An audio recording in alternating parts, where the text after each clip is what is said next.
Well, it's still morning here. Hey, everybody. Today we're conflicting with the Indy 500, but it's Memorial Day weekend. Hope everybody is having a good holiday weekend here in the United States, and for those of you abroad or elsewhere, hope you're having a good weekend as well. So the it was an eventful week, if even if it was a slow news week because of the Starship flight test. And so the there are a lot of there's a lot of imagery. These are shots from SpaceX, of course, but and there's a ton of imagery. I saw something. Somebody posted a really cool video showing the shock waves from the vehicle as it cleared the tower and then climbed out. I think I saw somebody quoting somewhere around 18 million pounds of thrust during the first part of the flight, and so the numbers are pretty incredible, and but it's also it sort of points to the same things that we've seen so far, which is it's a big step forward for Starship, but it's hard to tell how much closer, how many well, it isn't how many steps, because again, now we're getting into this whole analogies thing, but it's hard to tell where things are relative to the NASA Human Landing System program demonstrations and those milestones. But the flight's it happened a couple of days ago. It's a holiday weekend. I don't know. I'm sure there are lots of people at SpaceX that are working this weekend post-flight, but we will just have to see. We will just have to wait, as always, post-flight, to see if there's any if either SpaceX or NASA is willing to share an update now that they have this flight test under their belt, so to speak. Really more under SpaceX's belt than under NASA's. But I guess we can. I mean, this really was. I've sort of moved back into the routine of putting together videos on a weekly basis, but because it really was there really wasn't a lot of news this week. There were a couple of I guess foundational things that are important. NASA Administrator Jared Isaacman just I don't know if he's starting or instituting it or how exactly you put it, but they just put a reorganization of NASA. I don't know if you call it into effect, but they just announced it, and I think it remains to be seen. We'll just have to wait and see what effect that has on the way things go for the rest of this year, and then obviously the rest of the administration. But I think somewhere in either his writings or in the NASA announcement, they basically said the goals that have been announced already essentially remain the same, certainly at a high level. And so, but that it will be interesting to see if there are any obvious things. I did note one of the things in his initiatives that he listed had to do with the Office of Communications. And of course, it being somebody that interacts with the Office of Communications, not as a encompassing body, but I will be interested to see if things change for the better for outside customers, I guess you would call it. Maybe customer is not the right word, but for those of us who interact with NASA communications, I'm certainly hoping that things improve in terms of the detail of information, the frequency of information. We will have to see. I don't know, given all of the regulations that streamlining the organization will help, but will it? I think the question is, what will that? Well, that's probably more for internal purposes necessarily. We will see.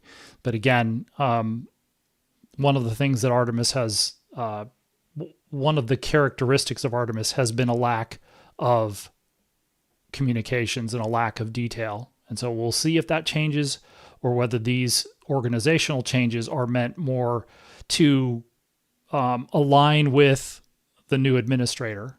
It isn't necessarily, it certainly isn't for the media, it is for the agency. And so, but again, obviously there's an obvious interest in that, given what's supposed to happen now.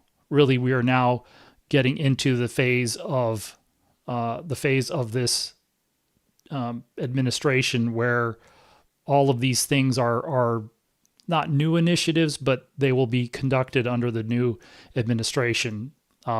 Artemis 2, as I've talked about a lot, had a long history that goes back even prior to President Trump's first term, in terms of objectives and so on. And so they're finally now turning the corner, turning the page to the flight after Artemis 2. It's still called Artemis 3, but it's now a different flight. And so that's the focus is for Artemis has already turned to that. And so one of the big questions is going to be how this Starship flight test impacts the plan for the rest of the year, or whether the plan remains the same for the rest of the year. So I can go through some of these slides. I don't know that there's a few things on here that we've heard. We've heard a little bit of underlining of some of these things. So we've heard NASA leadership talk about doing a tanking test for the Artemis 3 SLS within this calendar year.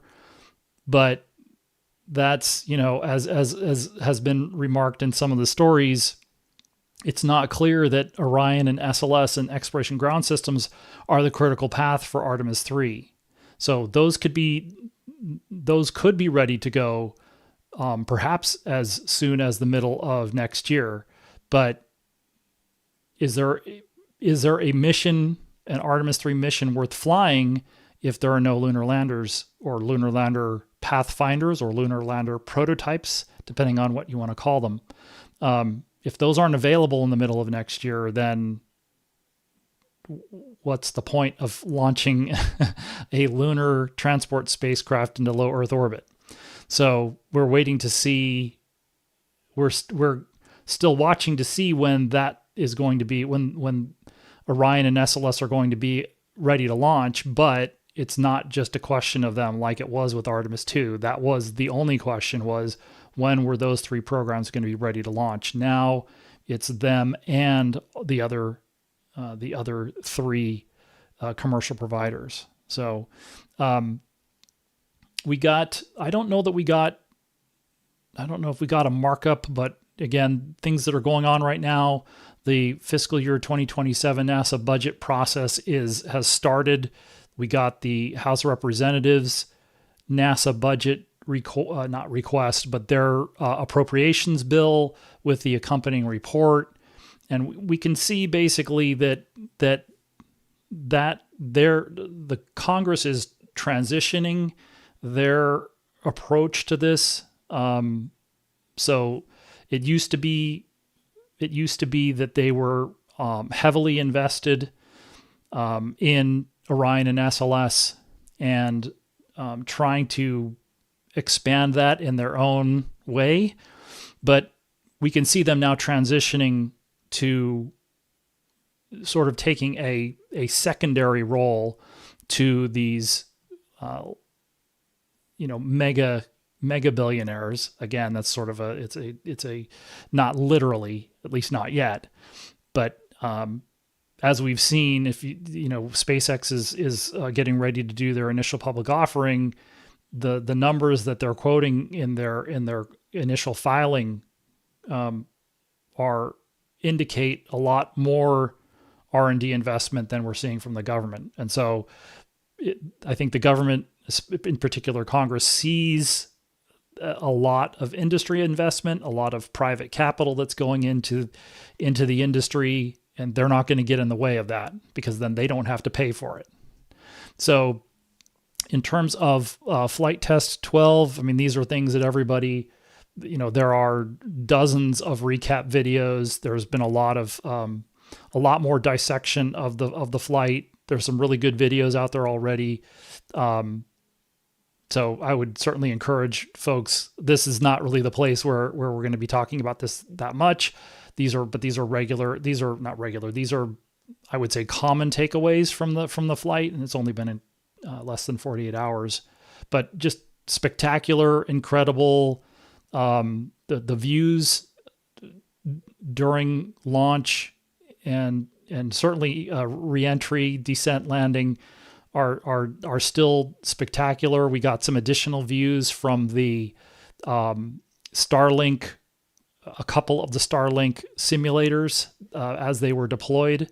I guess those were the last two, but this was the first flight of version 3, and it ran all the way through all of the test objectives this time. So it went all the way until the end, essentially.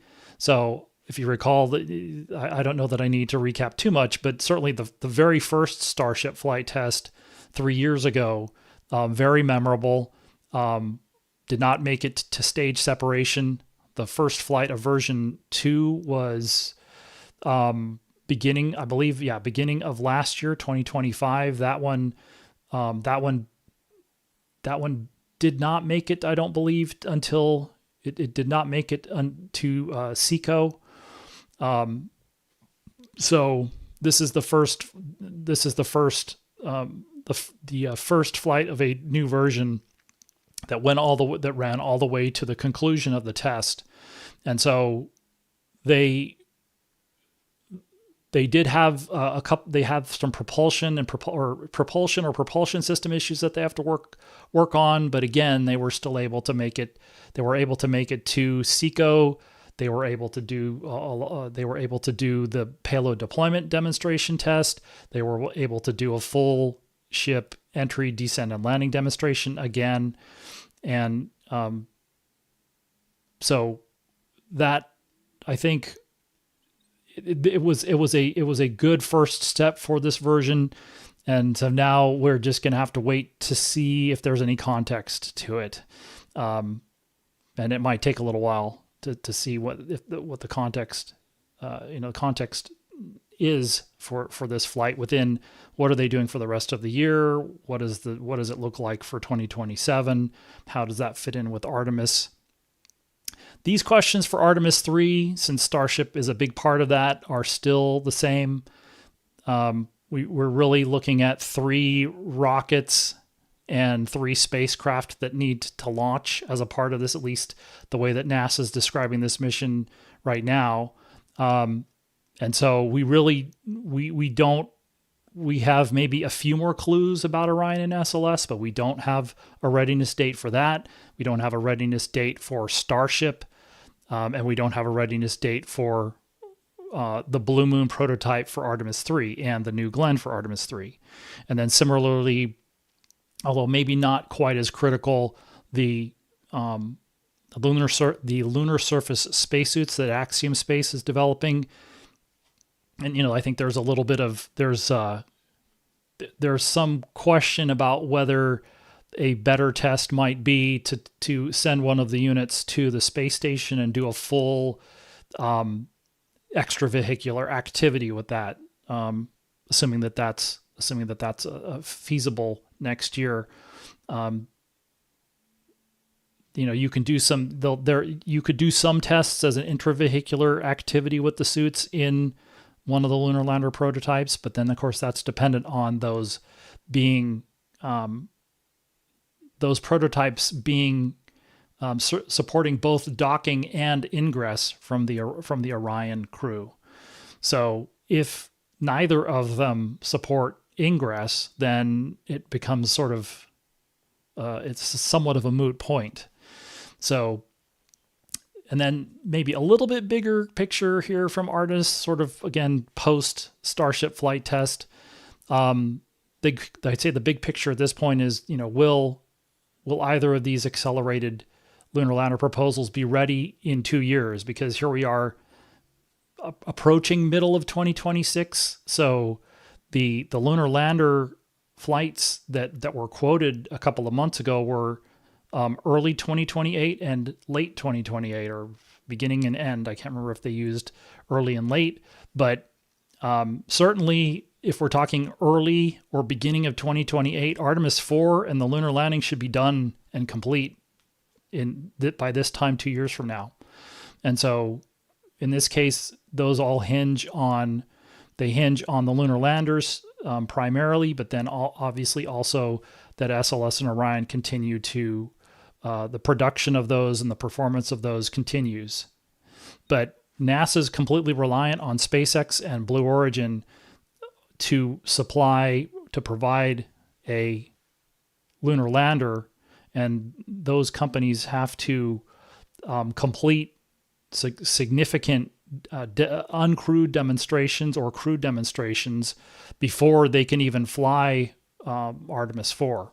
So HLS is probably the biggest question. Then will NASA be able to deliver 2 SLS and Orion vehicles in the next 2 years and launch them? And then farther down the road for Artemis 5 now, how much will SLS and Centaur 5 have to be modified to fly together?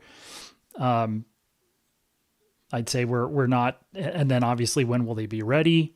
And then looking at the commercial possibilities beyond Artemis 5, when would an Artemis 6 be possible, given that we don't know when the lunar lander providers are going to be ready, and we don't know what's going to happen to SLS after Artemis 5.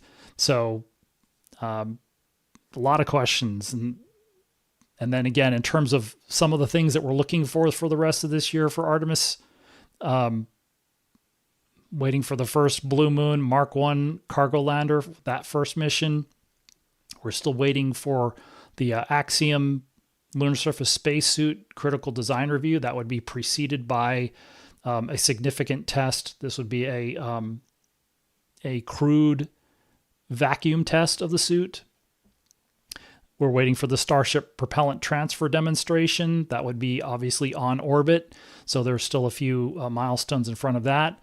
That prop transfer demo would be followed by the critical design review. Would be completing the critical design review for Starship HLS. And then second half of the year, probably maybe closer to the last quarter, will we see exploration ground systems start to stack the solid rocket boosters for Artemis 3? And then when will we see the remaining hardware for Orion and SLS hardware completed? Will that be completed by the end of the year?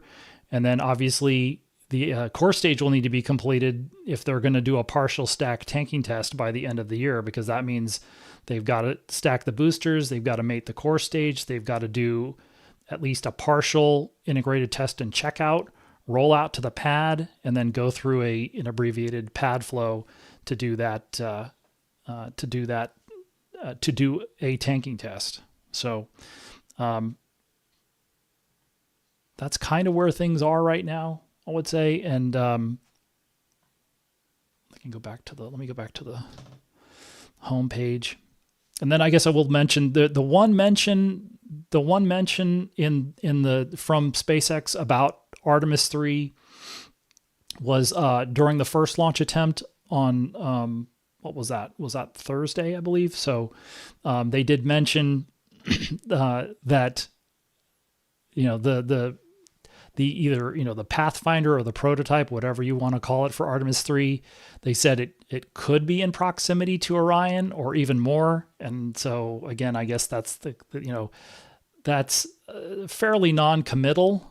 I guess that's somewhat of committing to launching an HLS in the same, in that same time frame as SLS and Orion, but it doesn't say will be in proximity or will dock, or the crew will dock and enter the Starship for Artemis 3. So still playing it by ear, I guess, to some extent.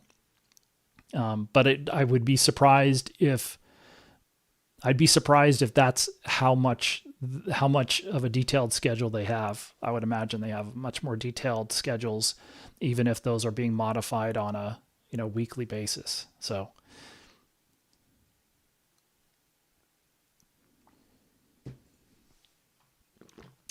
okay, so let's see if I hopefully didn't get too far behind the questions this time. So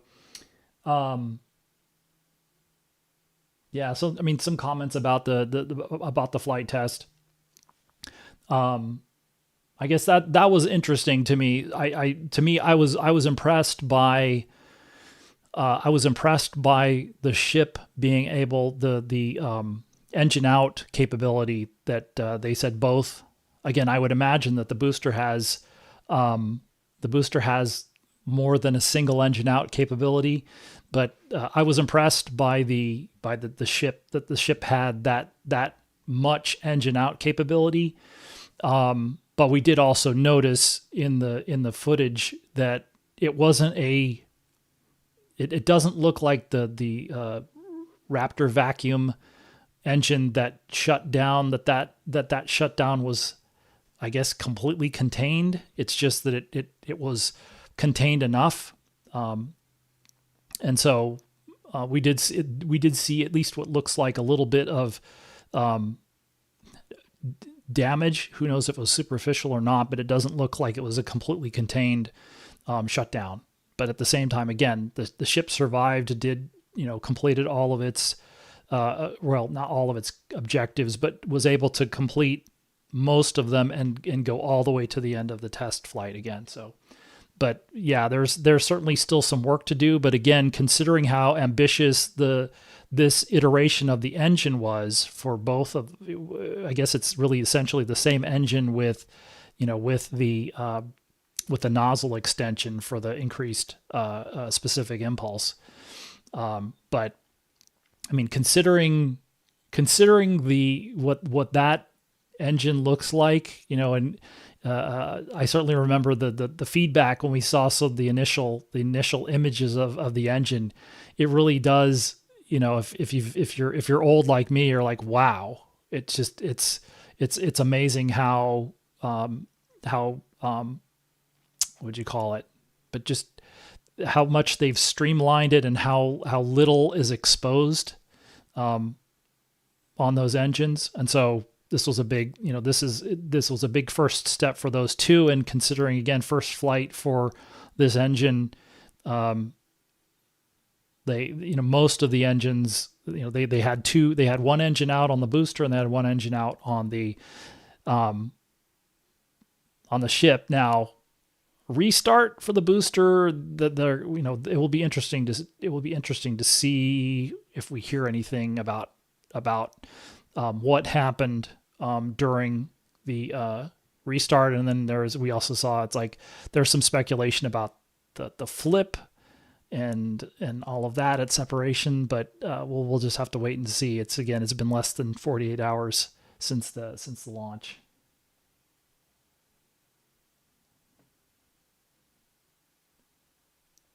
But that's a good, so, again, Anthony's talking about, they did not perform the in-flight restart test. And so I would imagine, because this is a new engine, not just a new ship design, but, updated main propulsion system for the ship and the booster, but also a new engine, that they will want to perform an in-flight restart. That would be at least one of the criteria for then the subsequent flight going orbital. And so, it's not, going orbital. I've seen some debate about how big of a deal that is.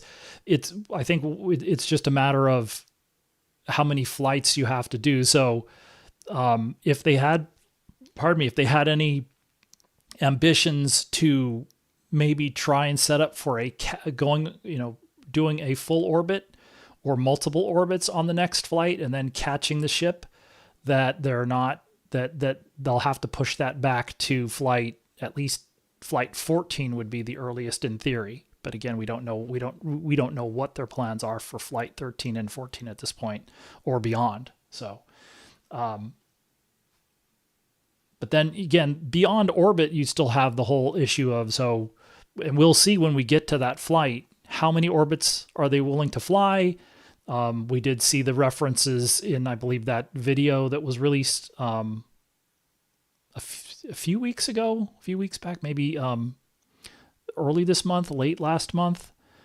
But talking about the ship being able to stay in orbit for 2 days or thereabouts, they're going to have to demonstrate longer endurance than that.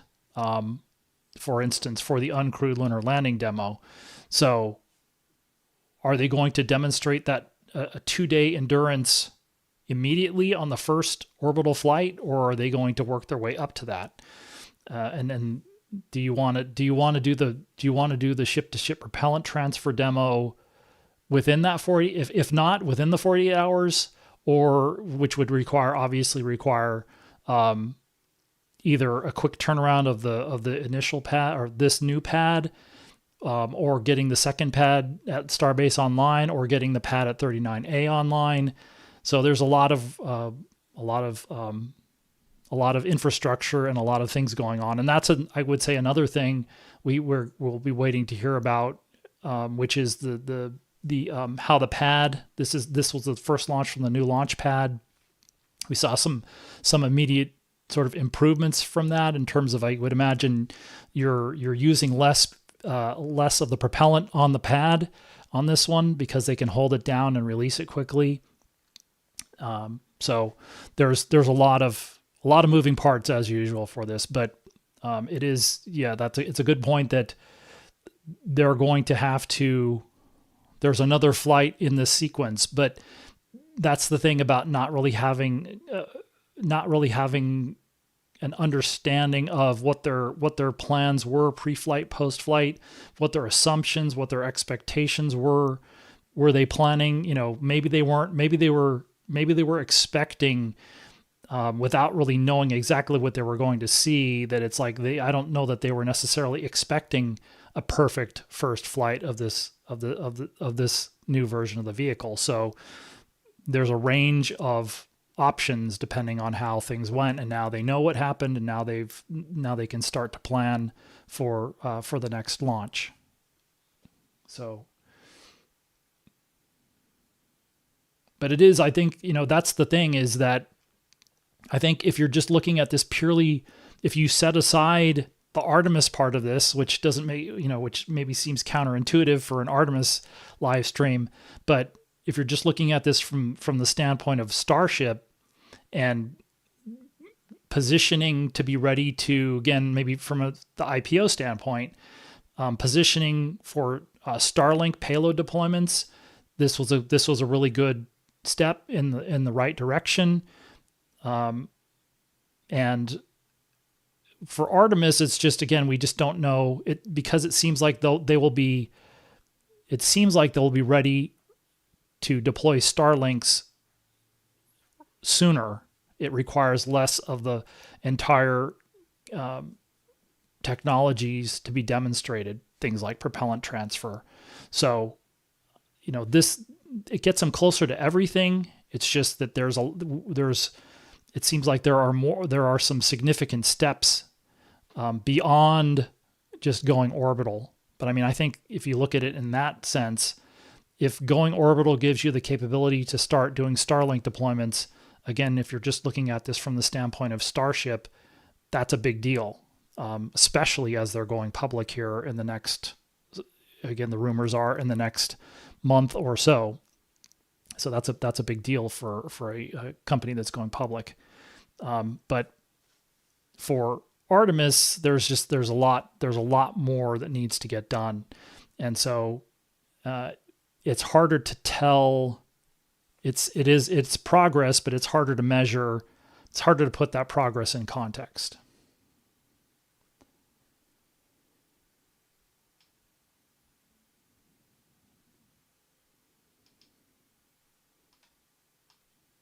Did I go? I think I did. Oops.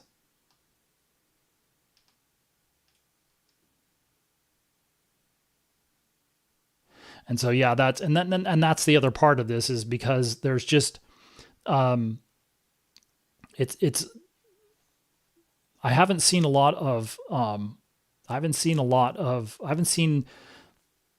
argument laid out that, so in the public, in the filings for the public, or that one filing, I guess is it the S1 filing, they talked about, it talks about there being some sense of urgency, which I agree with.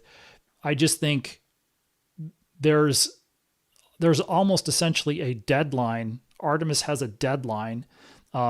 It's a political deadline, so you can argue, well, so we miss it, so what? But I think there's more.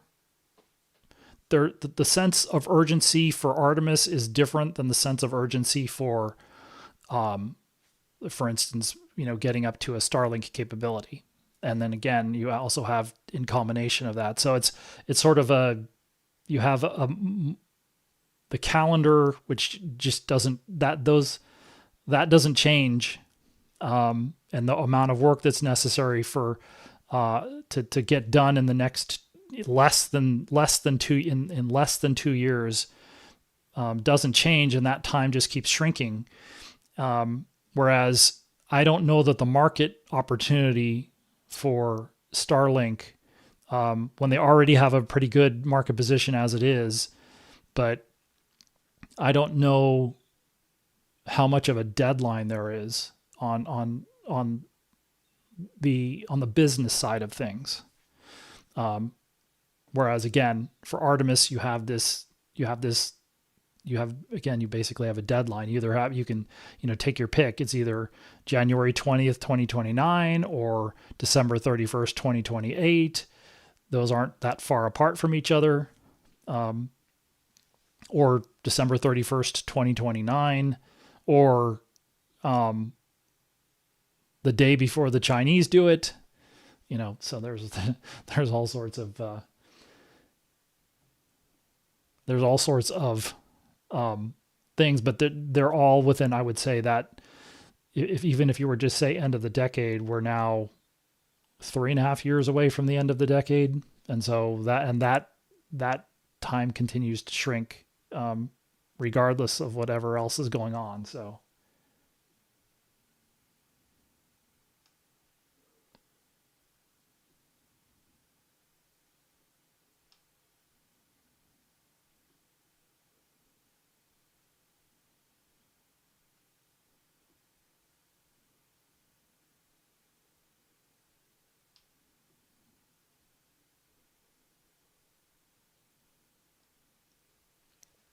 Well, and that's going to be, and that again, like I said, I'm catching up. Although I'm only about 10 minutes behind you guys this time.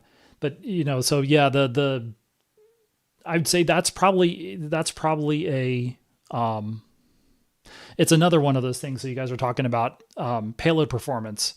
This is another thing where it's probably a bigger issue for Artemis than it is for Starlink, for instance, because you can still deploy. I mean, again, this is just. I imagine it could be argued the opposite, but I mean, you can still deploy Starlinks with varying performance, but it becomes more of an issue for Artemis if it significantly increases the number of tankers that you have to fly to do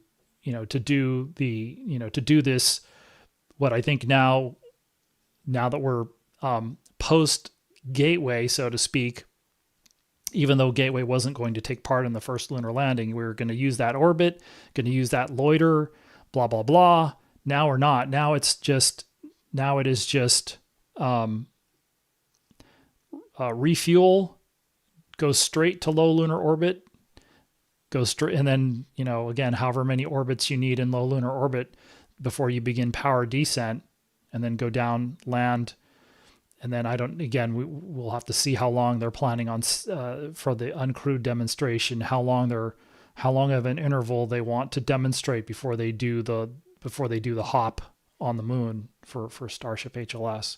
But no waiting around now, I would imagine, of any significance. Certainly not 60 days or 90 days. So this is, but it still affects how many refuelings you need to do depending on the payload for performance. If we're just talking about a few percent here or there, then it's not a big deal. But it's just, again, we will have to wait and see if we can get, if we would get any sort of fine information about what the performance was, the performance that they demonstrated on this flight or in subsequent flights. Maybe the first Starlink deployment will give us at least a little bit of an idea about what their payload performance is. But then, so that'll be one of the factors. And then obviously, all of the parameters that are involved in the propellant transfer itself.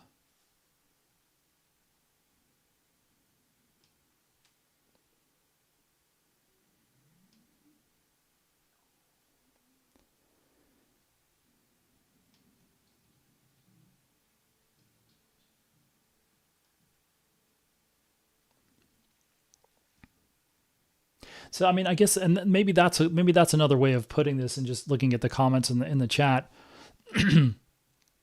I don't, the issues that they saw on this flight, I think are, I would not be surprised if they're fixed by the next flight, more or less. And we can see, again, you can see the experience and the data that they've assembled for the ship reentries that, you could see the imagery. They released some more imagery yesterday of the ship, at touchdown, so to speak. And the heat shield looks in great shape. And so you can see that experience they've built on that experience that they got with version 2, but certainly also with the version 1. And so, I think it's really more the capability question, and so again, things like payload performance capabilities at this point, and what else they can demonstrate. But it's really those types of questions: is what's the payload performance to orbit? What's the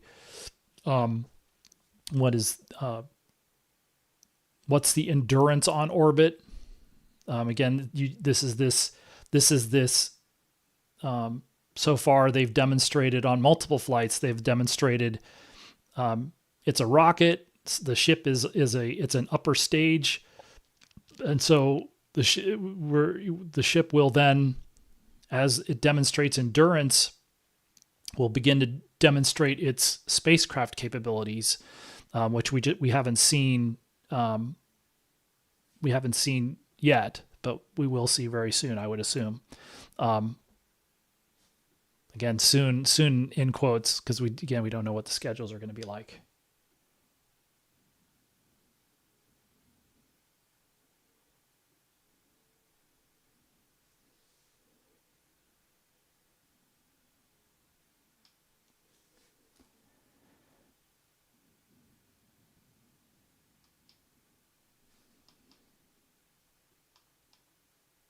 Oh, lost my place again.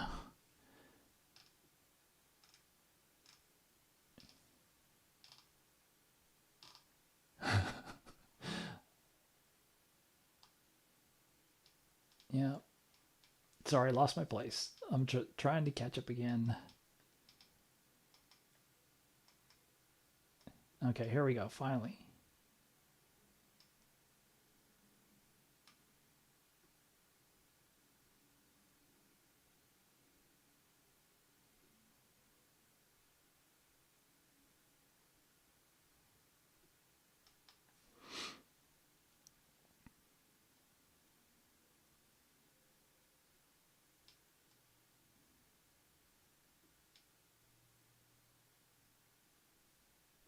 I mean, so uh, Gary's asking who cares about what China does. Um, Fortunately or unfortunately, I guess it depends on your point of view, but that is one of the political constructs that's defining all of these things here. So, um, I mean, if you pick pick one thing, it's not a random thing. But again, look at SLS. So, um, last year, the White House proposed ending most of these Artemis programs after Artemis 3, and Congress extended and put in an additional $10 billion. It wasn't all for Artemis, but let's see, for $7.5 billion of that was for SLS and ironically Gateway.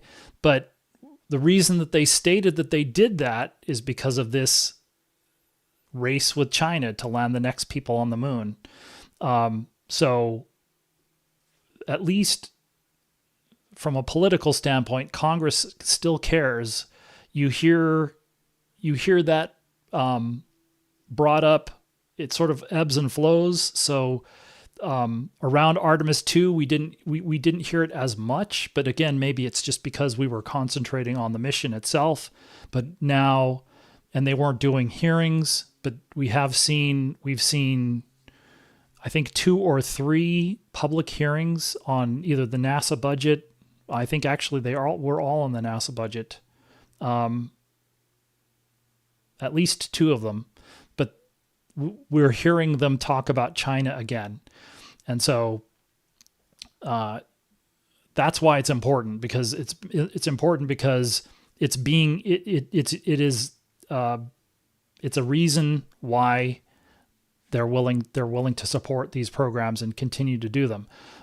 Whether that's the only reason or not, I think is that's a different. There are other reasons, but that's the race with China, which is something that Congress has pushed for the last more than a year, and has talked about for several years, is a driver in this. So there is some.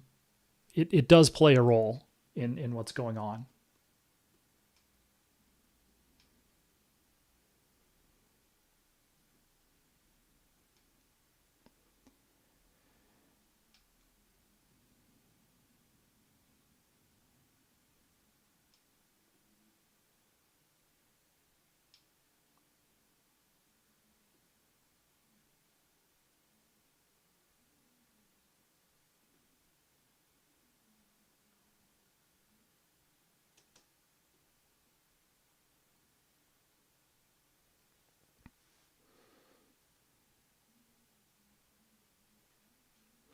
Well, so yeah, I see folks talking about the about HLS schedules or dates. I think that's a fair point that Joker's making, which is, yeah, they want to keep that information. They consider that in even the schedules to be proprietary information. It is a public company. But we have seen, again, you look at the government programs, all the contractors for those are, I think almost all of them, certainly the primes, are all public, but NASA does talk to schedules. So it's a different arrangement, obviously, for the lunar landers than for the government owned and operated programs. But where the lunar landers would be ready or wouldn't be ready could affect policy. The policies that have been put into effect with this new manifest and with the new dates are based at least on the assumption, at least somewhat on the assumption, that the lunar landers are going to be ready in less than 2 years, one of them, so they can fly Artemis 4 in that time. But so if that date is not realistic, would that change policy? So if if NASA is one of the investors, and they're setting themselves up for based on those assumptions. So if those assumptions are not realistic, like completely unrealistic, then they might want to reconsider their plans. I mean, that could be anything. So, again, you could say anything from, well, and we can use this lunar capability that we just demonstrated on Artemis 2 for something else. Not sure what, other than to just fly to the moon and maybe go into orbit. But you could also, again, depending on what you're arguing, for those folks that think that the government capabilities are too expensive, if there's no lunar landing for them to support, then you could also make the argument to stop. So that's, if you're not going to fly lunar landers in 2028 or 2029, or it's going to take longer, maybe you push that commercial transition faster. So it could have, those are just examples, hypotheticals of what you could change if the lunar lander schedules are not realistic. Because this is where China matters too, because if they're not going to beat China and they know this now, would they want to reveal this? Does anybody have is there any benefit for any of the parties involved, not just SpaceX and Blue Origin, to admit that right now? Even though these are midterm elections, they are midterm elections. So, and I don't know that space is going to have a huge impact. Again, under the circumstances, I would not imagine that it would.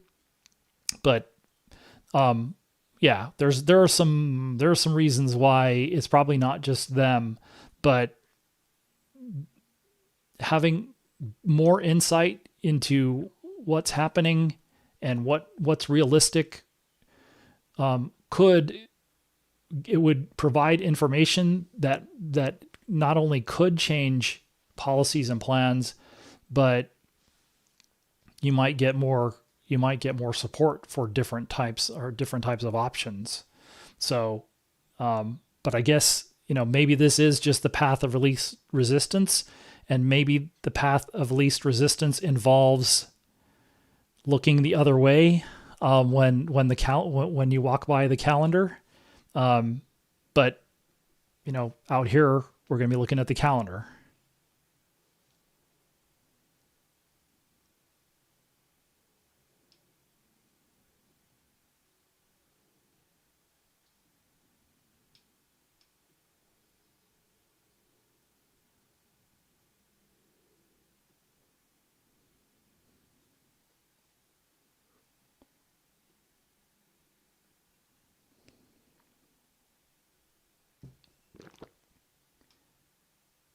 Let me see. All right.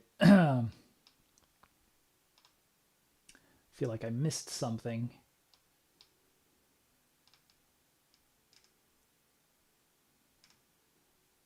I did.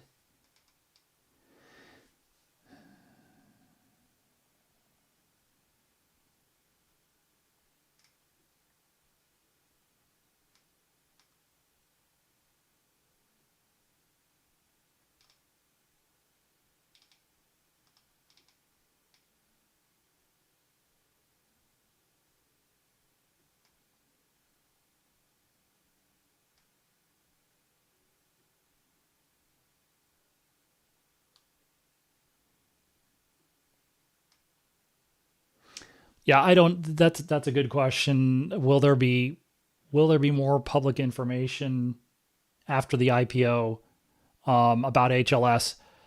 Not sure about that. I mean, again, it's hard not to compare, considering the relationship. It's hard not to compare with Tesla. I don't know. I do know that I'm just trying to remember over the last sort of 10 years, and they've been public. Tesla's been public for longer, but just how much, they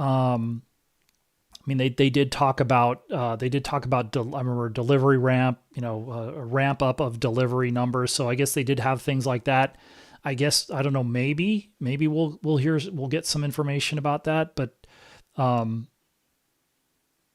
so I guess it's not out of the question, but um, it would be somewhat odd for them to do that just based on the IPO. Um,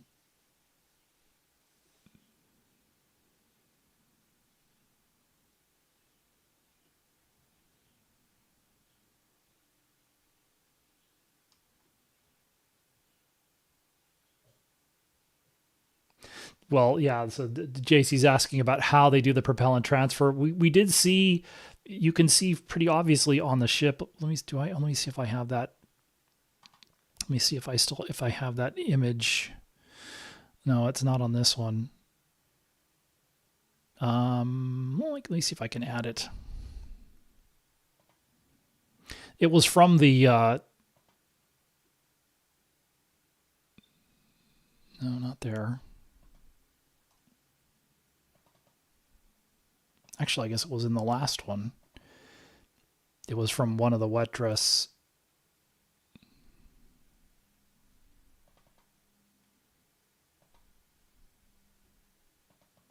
So this is actually in, but you can see you can see some of the attach points. I guess these would just would be docking and but there's I believe two of them up here forward. Again, would that be those would be the I would assume like the fuel transfer, and then these would be the liquid oxygen ones down here. But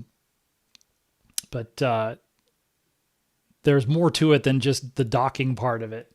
But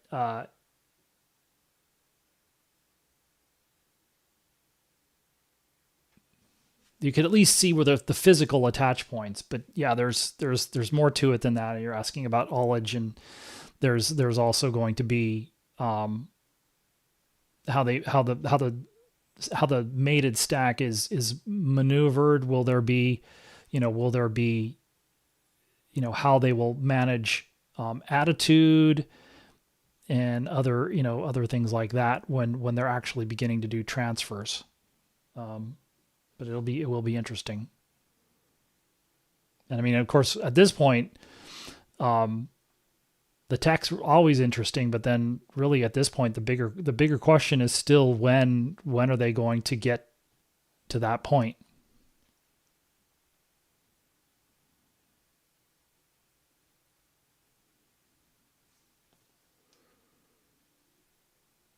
So yeah, okay. So then the question is, I don't believe there's been any information about Centaur 5 integration with SLS. The last sort of public stuff that we heard was a little bit about 2 months ago. Was right before Artemis 2. Again, that's the last sort of main access that we had to subject matter experts. So I would say this is we're kind of getting into the range where we would hear something. I think that the one of the things that's changed in the last 2 months is they've now deferred. They went with the spacer for Artemis 3, which pushes Centaur 5 first flight, at least in theory, to Artemis 5, which gives them the better part of an additional year to work on that. But we haven't heard anything in terms of, I mean, again, that's the big question is, can you fly Centaur 5 on SLS as is? And if you do that, are you pushing all the modifications to SLS? Or can you fly both of them as is? I mean, again, it's the, is it as simple as Legos? And I think that's the bigger picture question. And we haven't really heard, anything one way or the other. I've heard some rumors, not good ones, that it won't be that simple. And that's the thing is, like, again, if once you start messing with either of those vehicles, then in theory that kind of opens up the Pandora's box of what do we, can we get the more changes you make to it, the higher the higher the likelihood is that you can't get away with using your existing analytical models. But I do know that there are definitely one of the things that they were willing to say was they're absolutely going to have to put whatever that looks like into a wind tunnel to test it for to test the aerodynamics of that configuration. So, but I think we're getting to the point where they should at least have a better idea about what, do they know what it looks like at this point? Are we talking about a squat launch vehicle stage adapter to connect the Centaur and the core stage? Can we confirm that it's not going to mess with the heights of the umbilicals above the stage? So, well, again, the big deal for canceling Mobile Launcher 2, although I guess it's not totally, but if you have to change the height of the Orion, the crew access arm, or the Orion service module umbilical, or even the umbilical that services the upper stage, now you're talking about major mods to Mobile Launcher 1, which means it's going to take longer. And, again, even if you push Centaur 5 off to Artemis 5, you're still going to have that mobile launcher ready to support stacking that vehicle probably in not much more than 2 years. So at least on the schedules we're talking about. And the obvious thing to yield will be the schedules. But they're not giving us any new schedules. We did get that hint about Artemis 3, but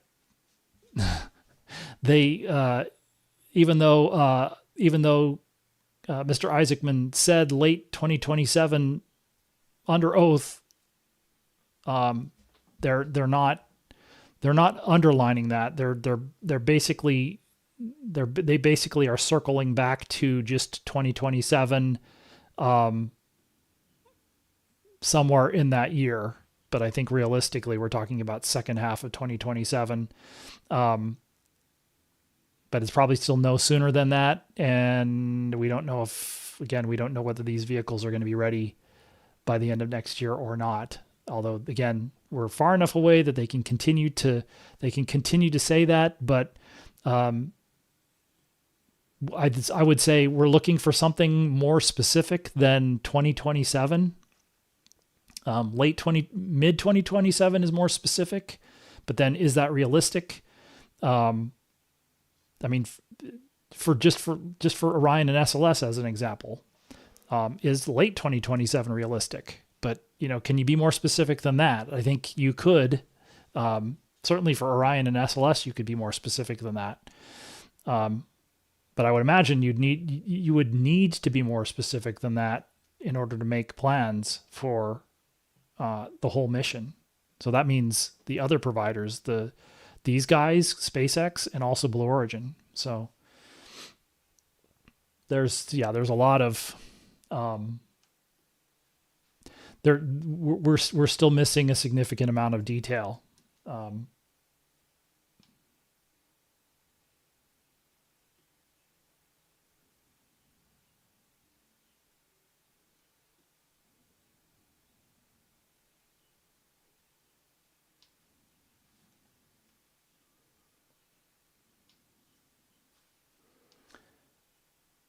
I think somebody was asking. I thought I haven't. Maybe I haven't. I have to catch back up to it again.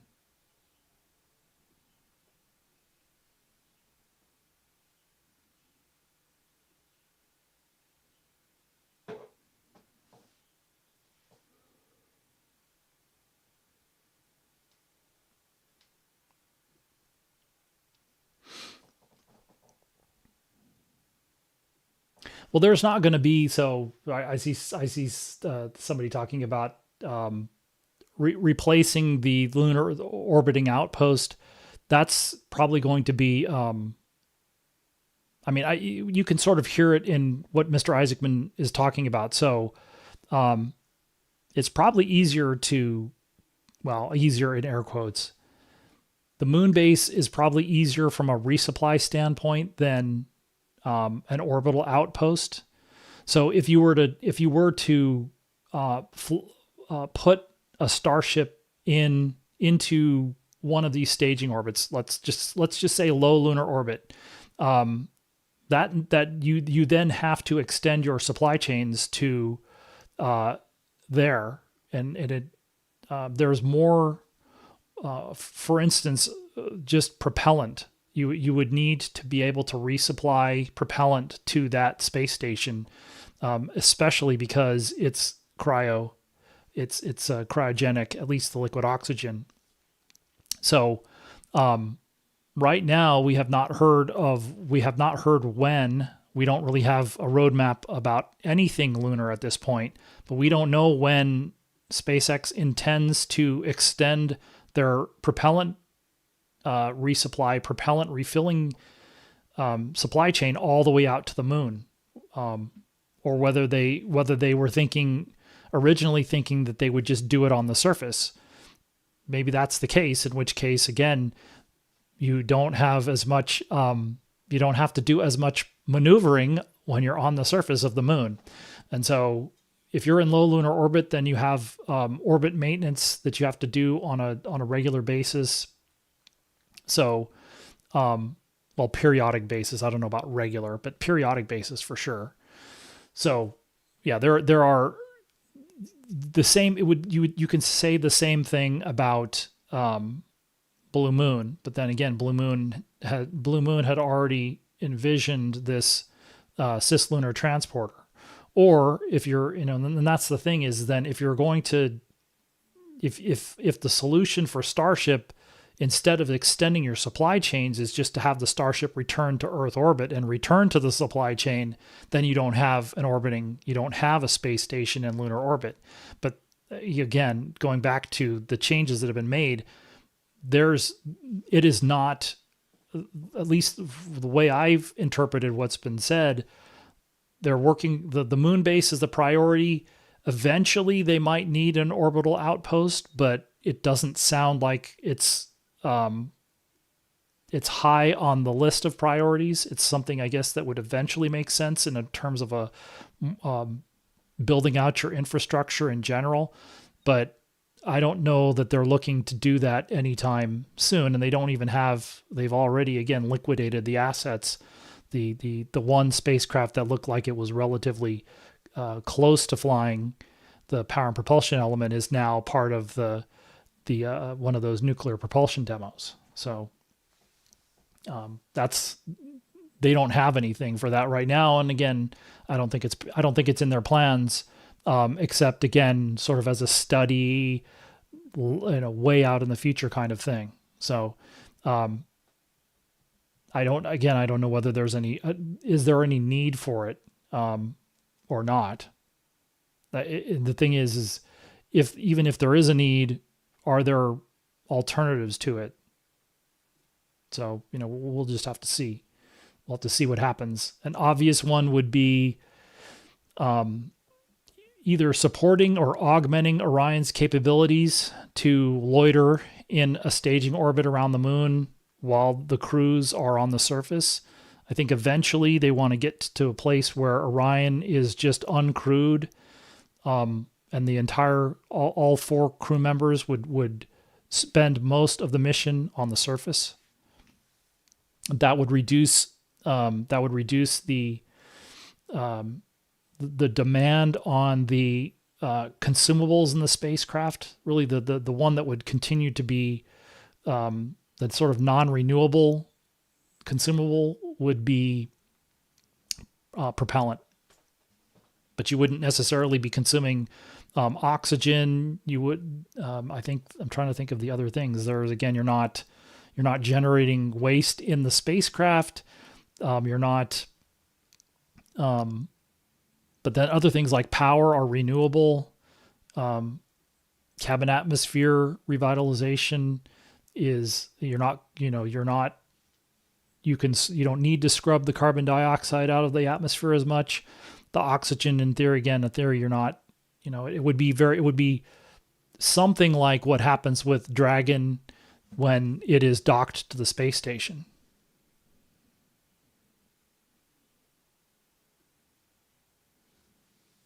So there was a question about Block 1B. I think, again, we're not hearing anything other than the Block 1B configuration revolves around exploration upper stage, and that's canceled essentially. I think they're somewhere between euphemistically canceled and literally canceled in terms of I think we're waiting to hear, one of the steps in here would be a contract action, and that would literally terminate the work. And again, I'm here, we hear rumors, but I don't know whether NASA is going to announce that or not. But if they don't, then we'll just have to, at some point, it's a question that's going to be asked, because those contracts essentially, there's probably some type of payment that goes on. And so if you're trying to save money, then you have to terminate those payments at some point, and then you have to negotiate that. So, but then again, big picture, that means that Block 1B is, whatever happens to EUS happens to Block 1B. And that likely means it's going to be officially killed here very soon, probably within this calendar year, I would imagine. So,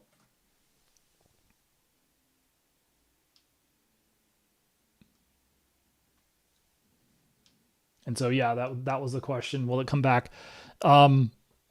Maybe the chances are not exactly zero, but they're trending to zero, at least at this point.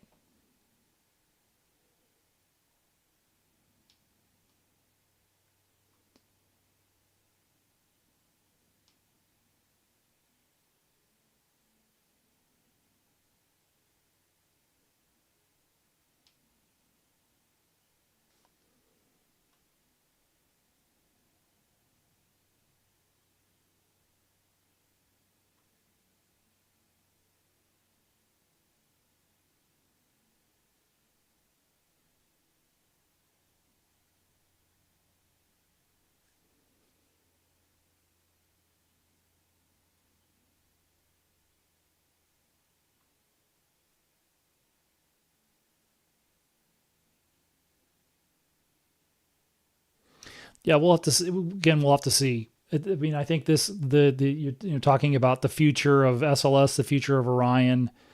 You have to obviously, when you talk about SLS and even Orion right now, you have to include exploration ground systems, because SLS literally is the rocket and that program only encompasses building a rocket. It does not encompass launching the rocket. So, it's you need exploration ground systems to launch it right now, and so that's the extra. You have to, at the very least, combine those two. But then exploration ground systems is also involved in some of the Orion work pre-launch, and then the landing and recovery. Now, again, how that would be commercialized, again, is to be determined, or to be decided.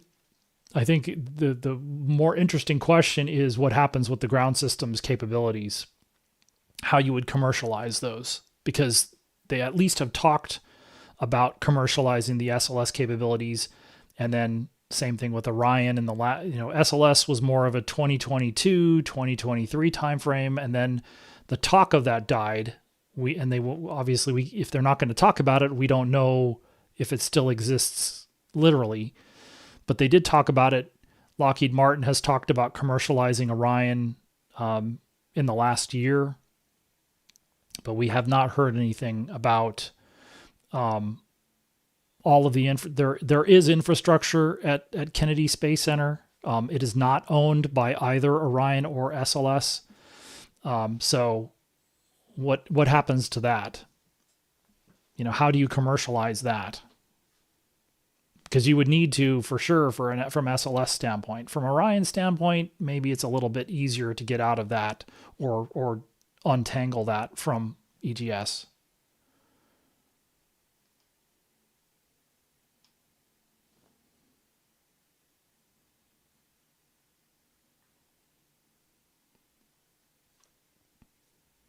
But there's this it's one of a few different chicken and egg issues.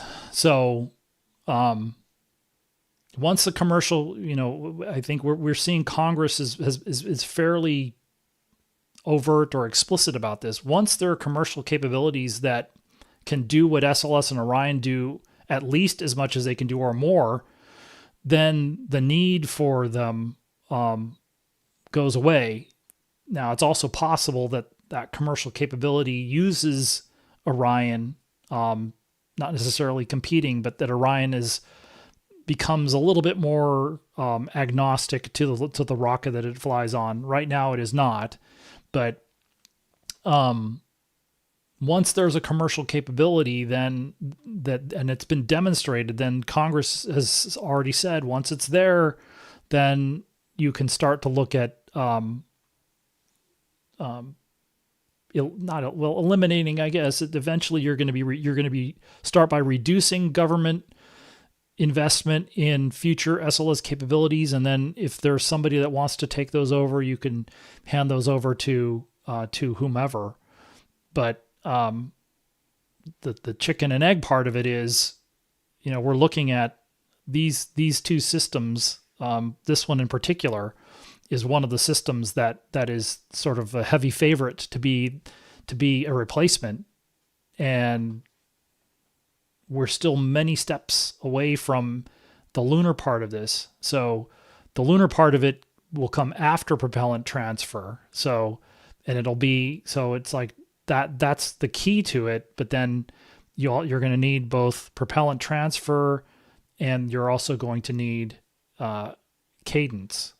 And they can get that they can either get cadence from a single pad and the vehicle maturing quickly, or they're trying to bring online 2 pads in the Cape Canaveral area, the 39A pad at Kennedy Space Center, and then the pad 37, which is farther behind.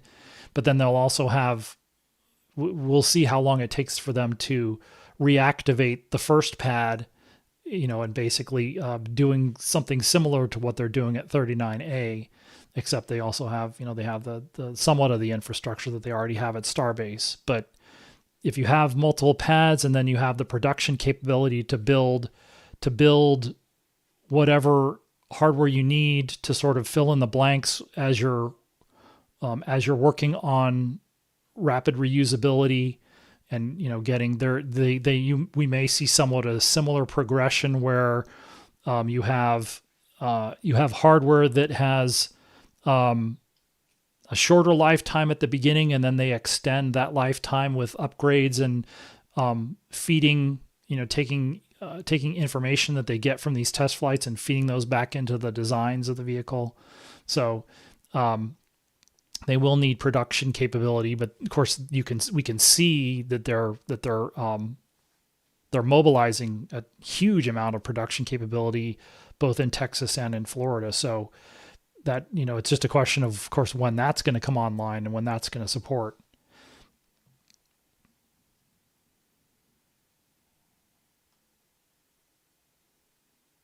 And so, yeah, and then that's going to be one of those. It's a what if question right now, because we just don't have enough. There's not a lot of evidence about the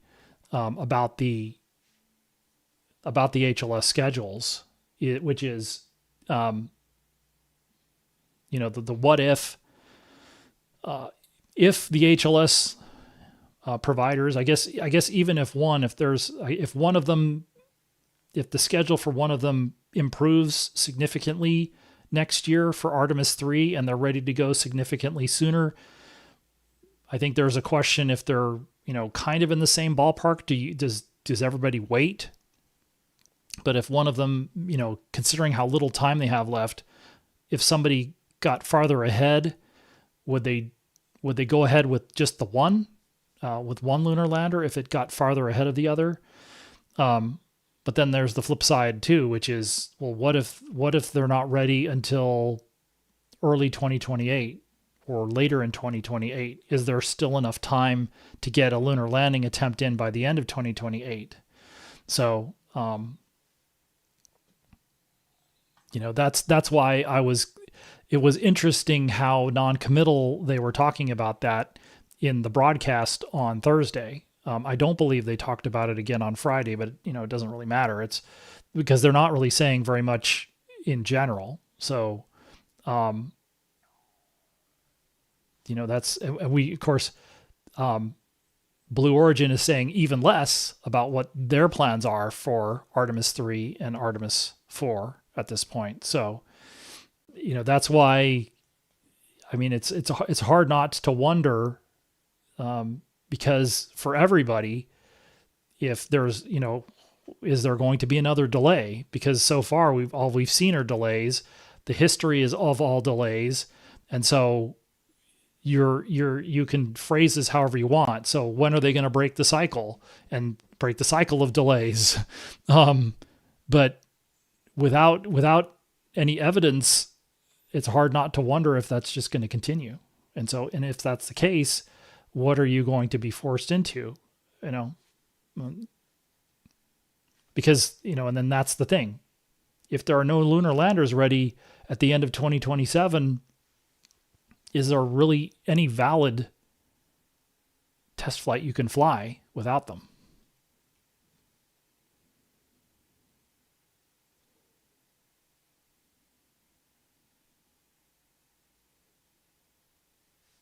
And again, so going back to the commercial, going back to Artemis 6 and beyond, I think that's an open question: is will SLS be commercialized?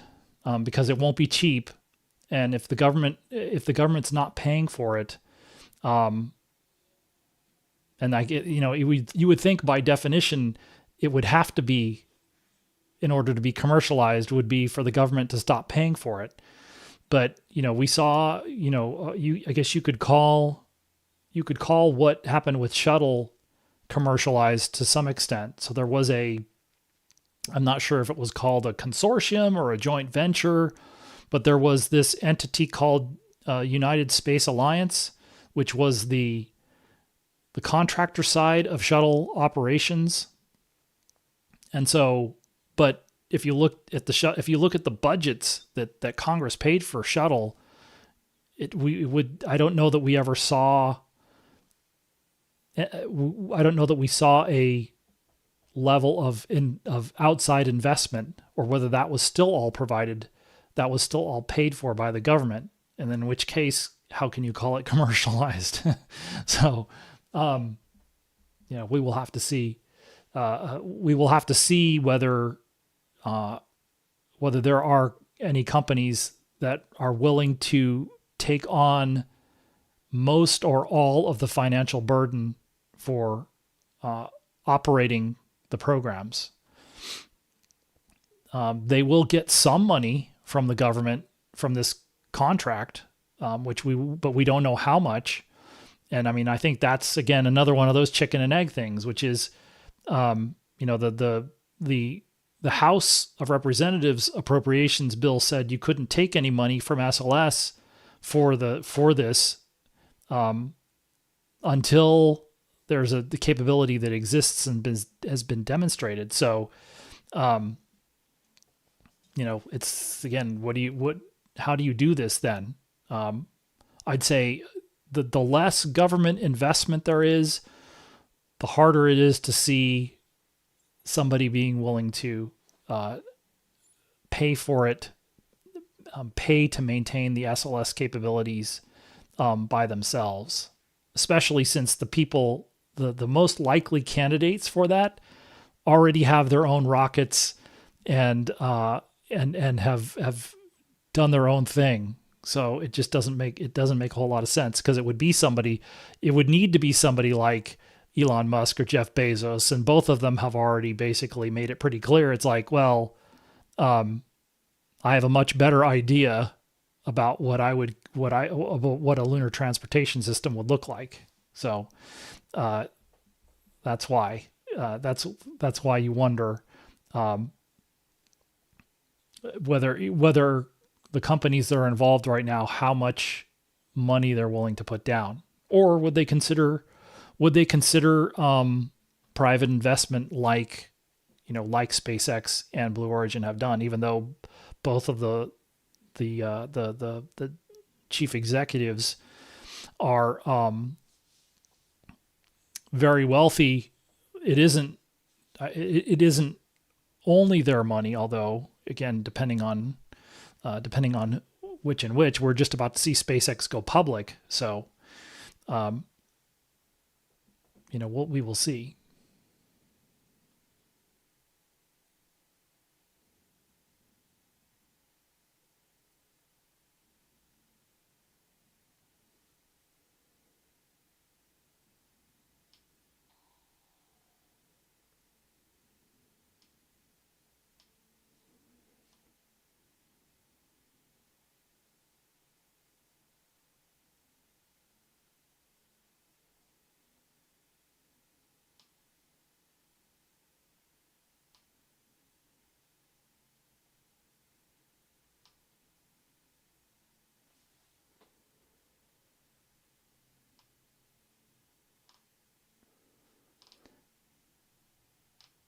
Oh, I lost my place again.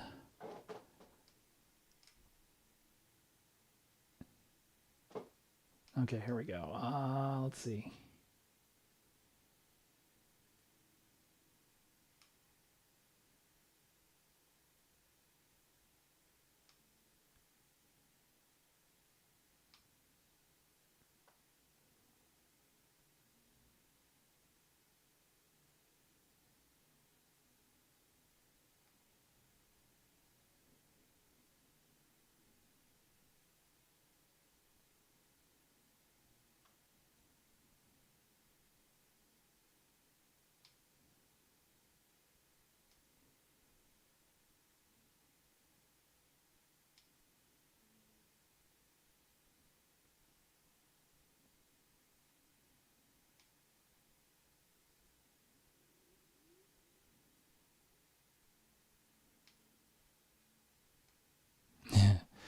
Yeah, it looks like there's just a discussion about what hardware is available for HLS. I mean, I think that update that was released at the end of October was it was useful, but again, the problem is that there were no dates in it. There wasn't everything was sort of qualified, and so and we haven't gotten an update since then, so we don't know where things are. So it's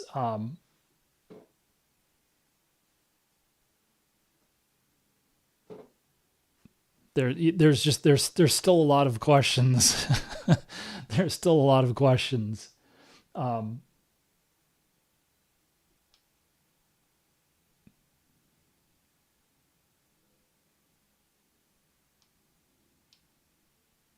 Yeah, I'm not sure. I mean, so they're talking about the different things. So for Starship, because that's better defined, at least the Artemis milestones, there's a ship-to-ship propellant transfer demo, which is, they also had, I think they talked that was at least launching 2 ships.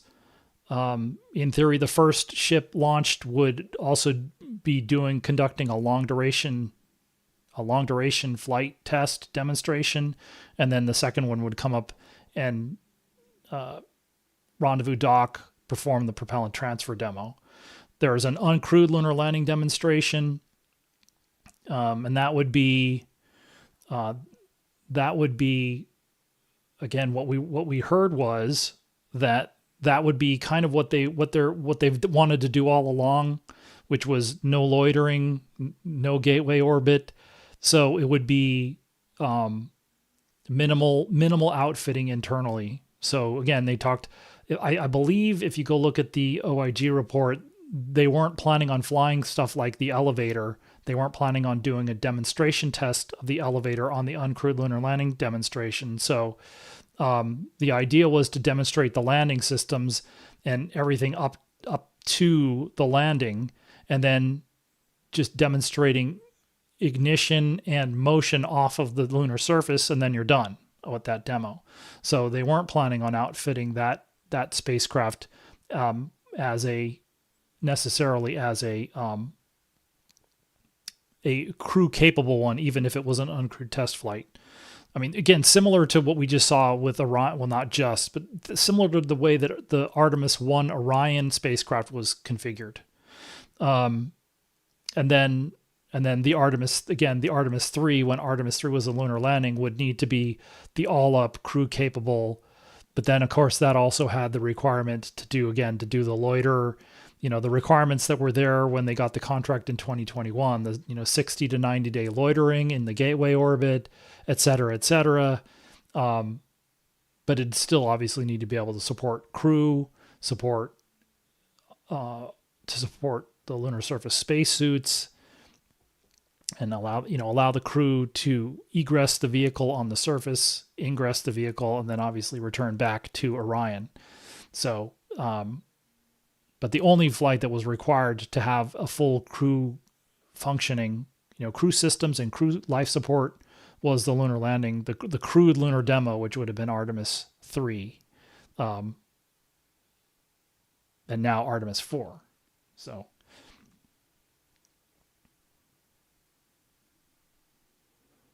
So now you have a situation where you could, if you were going to, you could do 3, which is you could do a prototype that has all the crew systems in it, and then you could do a demo that has the landing systems in it, and then you could do the all-up demo with Artemis 4, which has the crew systems, the landing systems, and then the surface systems, the surface support systems like the elevator and the airlock and those types of things. But you wouldn't need the elevator and the airlock purely to demonstrate a lunar landing. And you also wouldn't, they would be, I think, hard to demonstrate in Earth orbit. So it wouldn't necessarily make sense.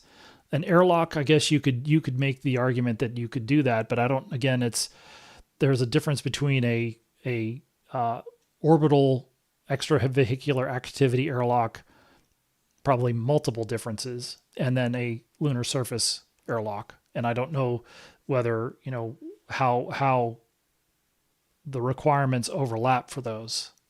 But it's an interesting question. But you could make the argument that it's not needed for Artemis, the current Artemis 3. Certainly not the elevator. And you can also make the argument that the elevator is not needed for. It's not needed for the demonstration as defined right now, the uncrewed lunar landing demonstration that Starship HLS is, at least that we've heard they're planning to do. So.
Yeah, I don't think. I mean, again, I have not heard that they're planning on a. Well, it isn't that they're not planning it. The question is there going to be a lunar depot, lunar Starship depot? The question is when. Um, it really isn't even a question of where you would position it. If you positioned it on the if you positioned it on the surface, that actually might be more convenient, I guess, is an odd way of putting it. But it's really, again, the question of when, and it would still need to be resupplied somehow.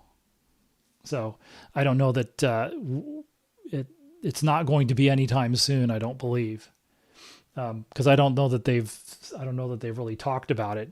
But you could also make the argument they haven't really talked about their plans. So maybe when they go public, they will elaborate. I think it's possible that they're willing to talk about long-term plans because it's a little bit more. You have more time to fill in the blanks. At this point, it's more valuable, I think, for us to understand how they get from today to Artemis 4 and being ready to support Artemis 4. And we don't really have a lot of detail about Artemis 3, let alone Artemis 4 at this point. And of course, again, there's a lot of, we don't know where the uncrewed lunar landing demo falls in that timeline between now, basically in the next 2 years. They would need to have that done as well. So.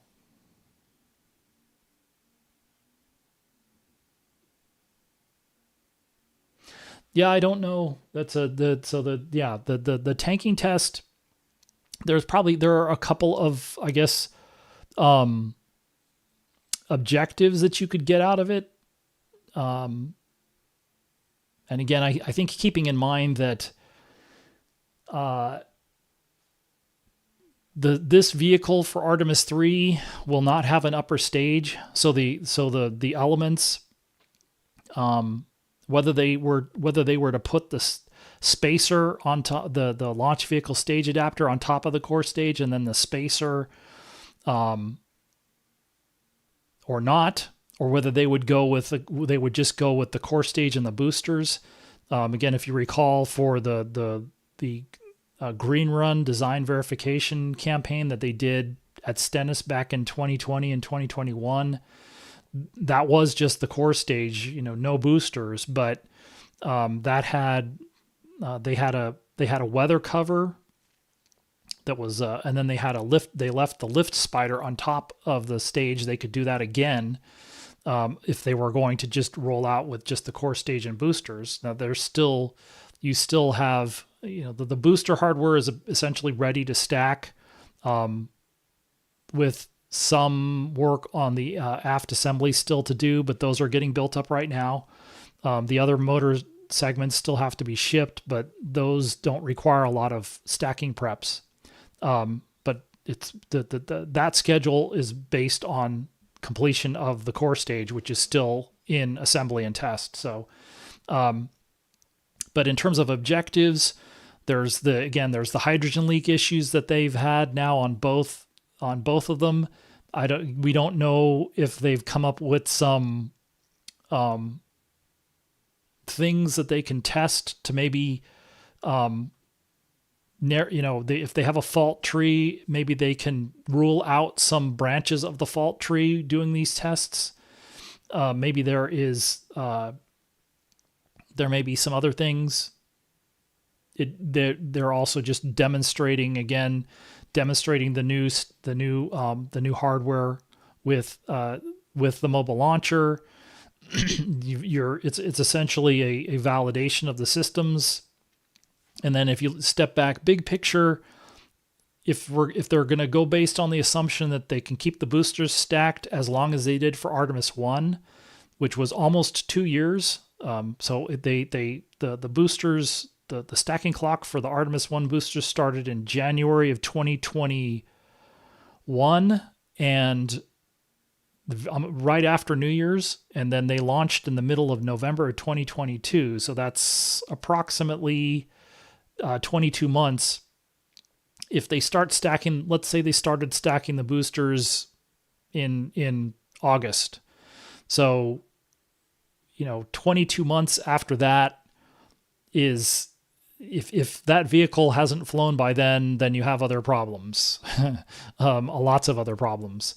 So I think at least that makes some sense in terms of the logic behind going ahead and stacking the vehicle. And then if you're just waiting around, you could possibly still be waiting for the spacer, but you don't necessarily need to. You won't. The spacer's not. It's just a structure basically. Same thing with the launch vehicle stage adapter, setting aside, wire harness pass-throughs and cameras and things like that. But you could do that. You don't know that you necessarily have to do that. But we did hear, I think there was an AIAA conference. I believe it was in Washington. It may not have been last week, or the week before. But Lockheed Martin is talking about delivering the Artemis 3 Orion to Exploration Ground Systems. They're targeting the end of the year. So obviously a tanking test would not involve Orion. So I think you can justify it, or you can, well, I'm not even sure what you would say, but you can come up with reasons to do this if you would like. Not you specifically, the royal you, but the royal whomever. One can come up with reasons to do this. But yeah, I think you can make arguments for and against. You can make an argument to wait. You can make an argument to do this. I don't know that if you were to tank the vehicle, if you were to do a tanking test in like middle of November, would that still hold for another however many months? Would that hold for another year? Or would you still need to go in and demate the plates, the hydrogen tail service mast umbilical plates, and refresh that connection? Wouldn't you still have to go do that? So again, yeah, it will be one of the questions if they roll out and do a tanking test before the end of the year. What are the test objectives for the test? There are some other things that they deferred when they rolled the mobile launcher off the pad after Artemis 2 in a hurry. There were some things that they were talking about doing before they were going to roll back that they obviously deferred. They could perhaps do some of those things out at the pad. There are some things that they can only do at the pad. So there may be it may be a tanking test of opportunity. So it could be a number of different reasons as to why they would want to do that. But you could probably also make the argument you could do it similar to what happened with Artemis 2, which is roll out in a launch configuration and then do a wet dress rehearsal. So again, not all tanking tests are wet dress rehearsals, but wet dress rehearsals are tanking tests. But you could have you could set up to do it similarly to what they just did with Artemis 2. Whether or not you have the same issues or not, that there's, these are questions that will just be out there until we get a little bit better idea about sort of the strategy. Because I'd heard about a tanking test, I think over a month ago, and I followed up since Artemis 2 completed. They're not ready to talk about it yet, unfortunately.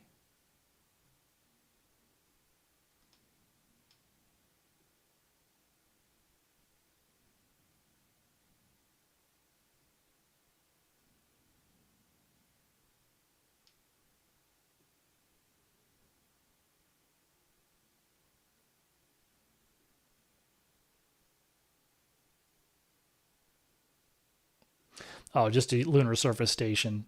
So yeah, that's not. I don't think a lunar surface station, that's the moon base. That's what's being called the moon base, but that doesn't necessarily have um, um, Starship propellant resupply capabilities, at least not yet. So a lot of the in situ type of um, concepts and implementation are probably things that will have happen. Again, it would be nice to have sort of a development roadmap for that too, but I wouldn't expect that would be something that would be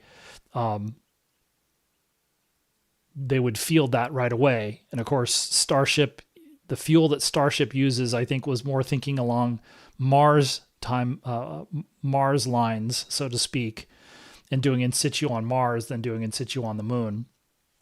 So yeah, it's. I mean, it seems more likely that you would need an orbital depot, but again, we also haven't heard when they're planning on doing that either. So that's to be discussed, to be announced, whenever that's going to be.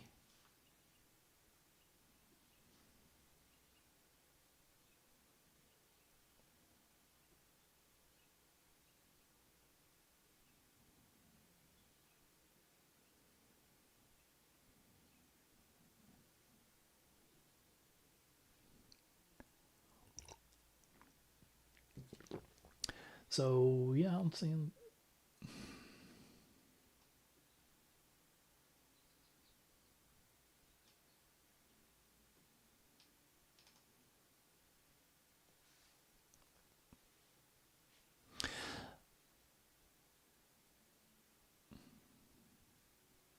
Yeah, it'll be interesting to see what they do in terms of what a tanking test configuration would look like.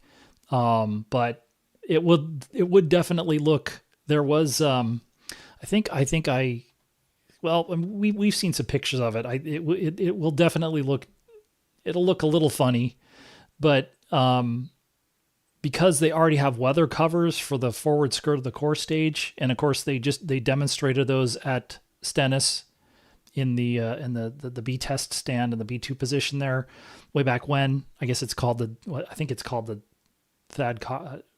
is it Tad or Thad Cochran test stand now. But anyway, they could probably come up with a weather cover or just fashion one if they wanted to roll out with the launch vehicle stage adapter and the spacer, but they don't need to because those are just structures. So at least, but we don't know. I asked them about what would be the configuration for that, and they basically said they're still discussing it. Shades of Artemis 2, and basically, I think what ended up happening is I remember asking about that tanking test in 2023, and then we didn't hear anything until.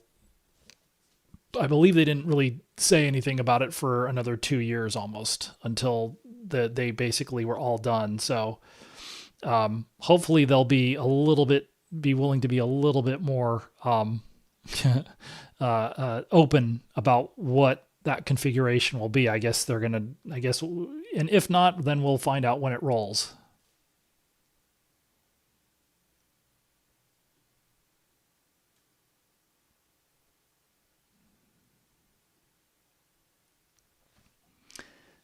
No, I don't think that's what the test stand's called. I don't believe he was. I don't believe he was Senator. Was he? I want to say Mississippi. Would make sense that he would be a Mississippi senator, not Tad Cochran. But yeah,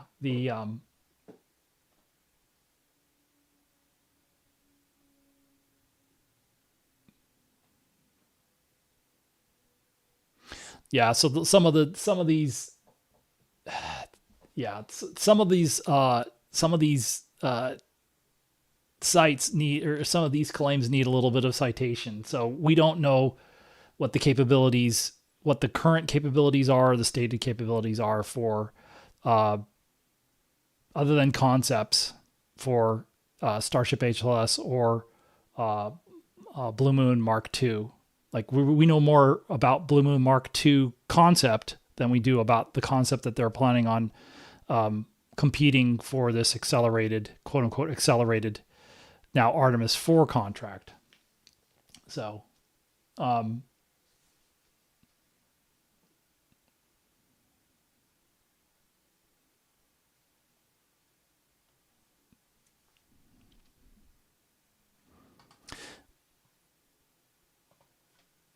me see if I can find it.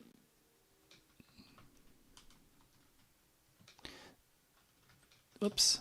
It's really sort of a historical thing. Assuming I can find it.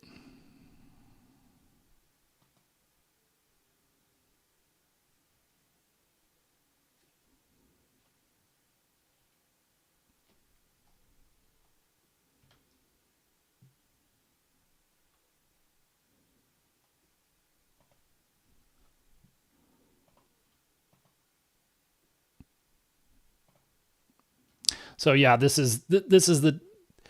Actually, I wonder if that picture. I don't know what the date is on the picture, but I mean that's the, yeah. And of course, let me see if I can. I guess the question then is,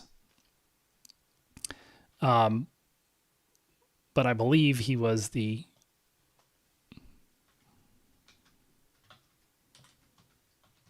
I believe he was a senator from Mississippi. I want to say, otherwise I don't know why they would have. It would make more sense, but yeah.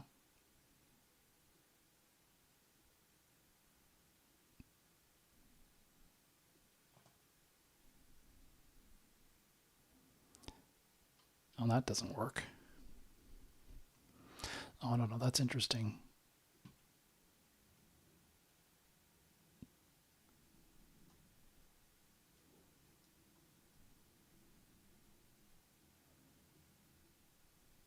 Okay, so that he did. So yeah, so he died back in 2019. Although I don't, they obviously posthumously, they named they didn't name the A1 tests. They named the A1 test stand after Fred Hayes, not posthumously. But yeah, it's the stand. This is the single engine position now, stage position. No idea what they're going to, now, this was the B1 position was most recently used for RS-68 engines. Those are retired. Previously, it was used to test space shuttle main engines. But again, those were in the days when the shuttle budget was a little bit more expansive. I think probably pre or maybe post Challenger, in that time frame, early 90s. So it's like after there was a bump after the Challenger for the redesigns and actually putting in more testing and infrastructure for that, and then the program went into a pretty steep drawdown of people and infrastructure, and so they went down to just 3 test stands. And then the stage position was S1C, and then shuttle main propulsion test article, and then Delta Common Booster Core, SLS core stage, and then they modified it for exploration upper stage, but that's not going to happen. And so this stand is now either going to be, I guess I would imagine it's going to be like the A2 test stand.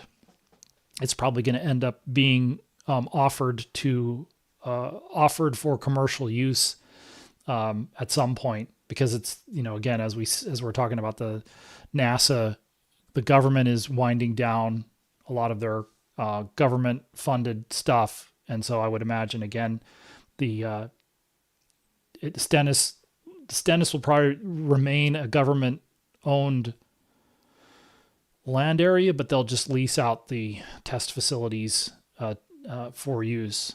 But I wouldn't imagine that that's going to get used again, because we're seeing, SLS is going to probably be the last rocket, the last government rocket, whether it is retired as a government rocket or not.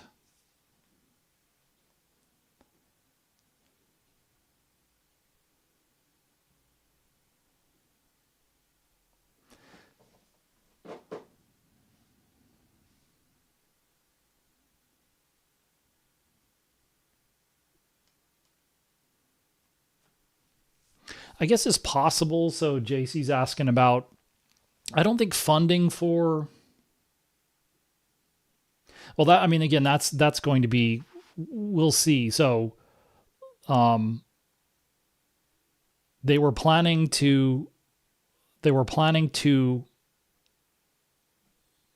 fund SLS at approximately where it's been at this higher level that it's been at for many, many years, which is around $2.5 billion a year. And then for fiscal 27, and then drop down from 2.5 down to 1, which is the money that's already been deposited. I guess is the analogy from the big beautiful bill last year, and so it'll drop down from 2.5 to 1 billion a year for the next for fiscal 28, fiscal 29, and then that's it.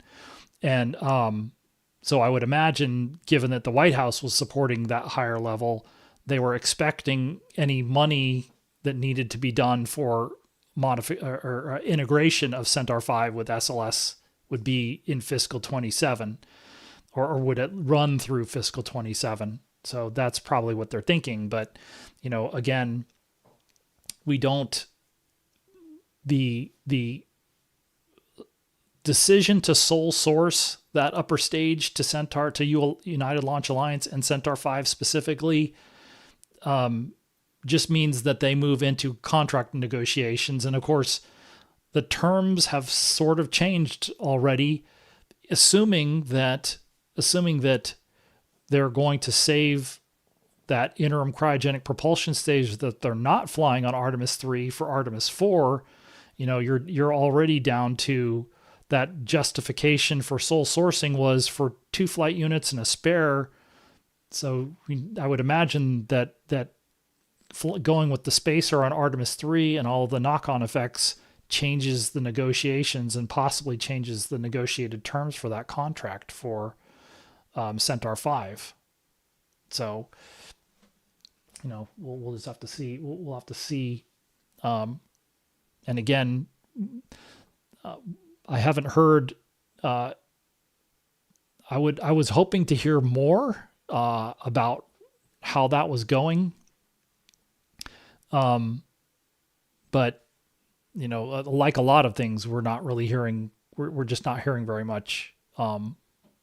Period. So we'll just have to see. We'll have to see if we get an update. I know they're supposed to be doing a moon base update on Tuesday. I don't know if that's going to focus on, given the way that it's phrased, I think the assumption was that the focus would be on the moon base as opposed to on these other missions, that these precursor missions, or maybe even independent. So Artemis 3 is independent of the moon base. Artemis 4 is probably somewhat independent of the moon base before you get into Artemis 5. And that's, we really aren't hearing a whole lot about Artemis 5 as it is. So we will see.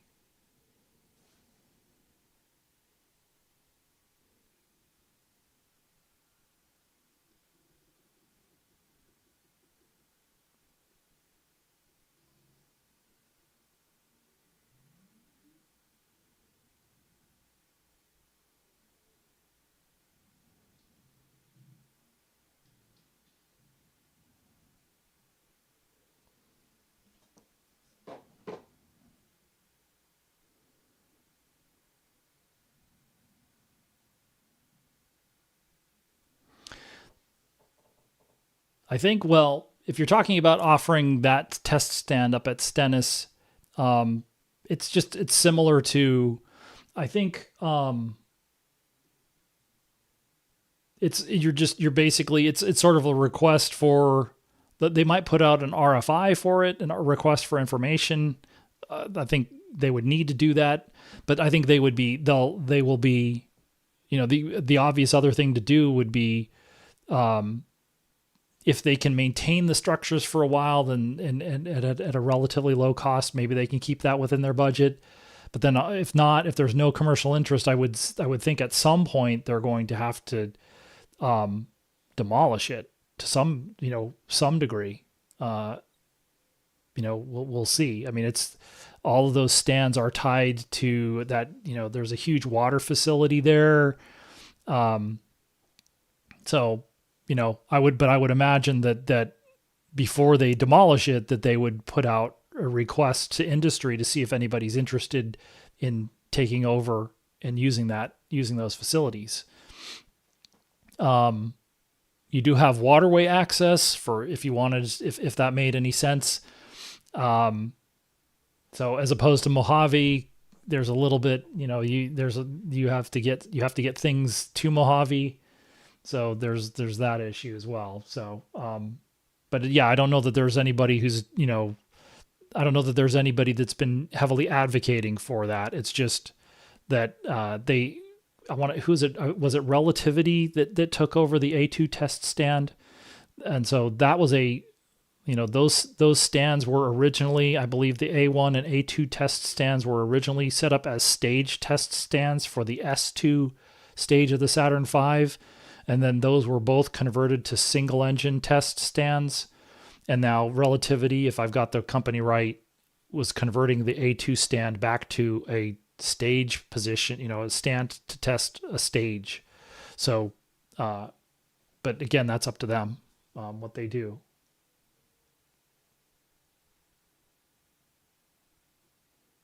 But and it's also, again, is anybody interested? I think that's but at this point, I mean, I'm not even really sure. We have not really heard anything because it's tough to get any information about exploration upper stage at this point. But we have not heard impacts to Stennis, although they're big. Because they're not going to, they basically are going to, I would imagine that they would have halted work on finishing the stand activation for EUS. And so, but at some point I would assume they're just going to close that out, and update their contracts, buy out the contracts if there are any things that they need to buy out. And then you're looking at, okay, now what do we do with this? Because now both positions are unused. So,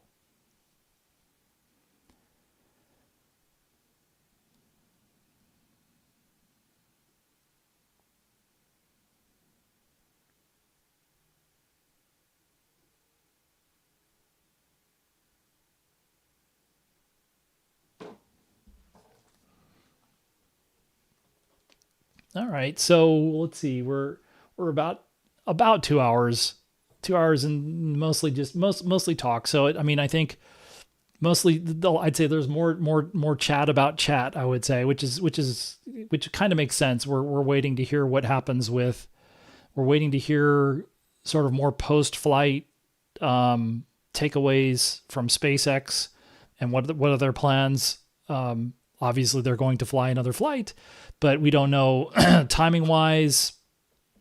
It might take a little while for that to shake out, but I think it still leaves these open questions about, and it isn't just Starship; it is also Blue Moon.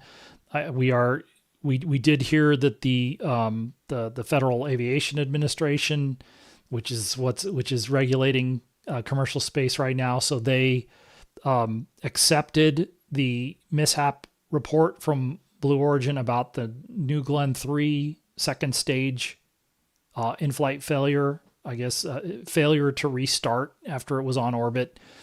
And so we're expecting the fourth launch of the New Glenn. But we have not heard the Blue Moon Mark 1 Pathfinder. I think that's called Endurance is the name of the spacecraft. It hasn't finished its pre-launch testing yet, so I'm assuming that it's not going to be flying on the fourth launch. I don't know that they've said what the payload will be, but I think they would have been a little bit more. They would, even though they don't say very much to begin with, they would have been at least a little more explicit about what was going to fly on that. So that's something we'll be watching for here in the next couple of weeks. And actually, I think we didn't, but NASA Spaceflight, NSF got a statement from the FAA. I think I'm trying to remember if the Blue Origin statement just said they had a thermal anomaly. I think that was as specific as they wanted to get. But then the FAA statement said something to the effect. Again, I'm paraphrasing, but I think it was something along the lines of they had a cryogenic. No, I should just go look it up. But I know it was. I saw the place I saw it was a response to response from the FAA to NASA Spaceflight, a question about the mishap. So let me see if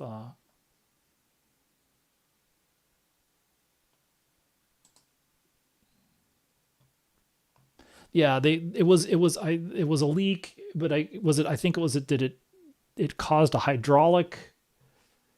It was the leak was the root cause or something. I don't think they said it that way, but it was a leak, and then that had it had a side effect, I guess is another way of putting it. But I mean, yeah, just mentioning that. But we're expecting that rocket to fly again. That's important for that HLS provider, just because they're going to need that rocket.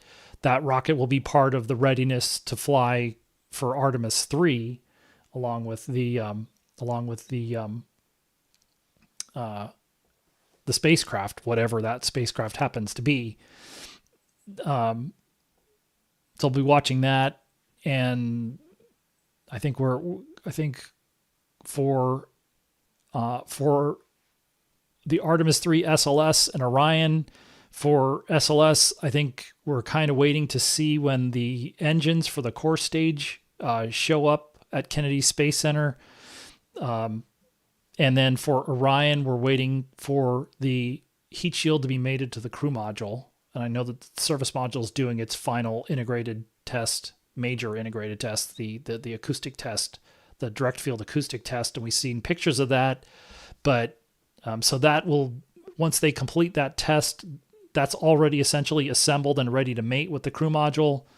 But so the crew module is really that it may be that the crew module is waiting on the heat shield, which would kind of make sense given what happened with the investigation and having to redo the Avcoat production of those blocks to make them permeable. So, but that's what we're waiting for, and for that hardware. And we'll hopefully we'll get some updates on those and see where they are. And then there are milestones for the Artemis 4 SLS hardware and Orion hardware. Just because we happened to visit New Orleans a month ago, where we have a little bit more information on the SLS side of things right now than the Orion. And we'll just have to see whether we can get an update on the Artemis 4 Orion, since that's now become the lunar land, the spacecraft that's going to support lunar landing, hopefully in less than 2 years now. So, but yeah, I think we can come back to the New Glenn when that launches. Then I'll come back to that. But I mean, really, we're also waiting to see when the Mark 1, that first Mark 1 spacecraft flies. But, again, we still have a lot of questions about what are the more or less commonalities between that spacecraft and the spacecraft that's going to fly Artemis 3 or could fly Artemis 4. They have not made that particularly clear at this point. So we still don't know for sure exactly how that's going to work, but it is a liquid hydrogen, liquid oxygen system. And so just demonstrating, if they're able to demonstrate a successful landing on the moon, would say something about the maturity of some of their capabilities. So,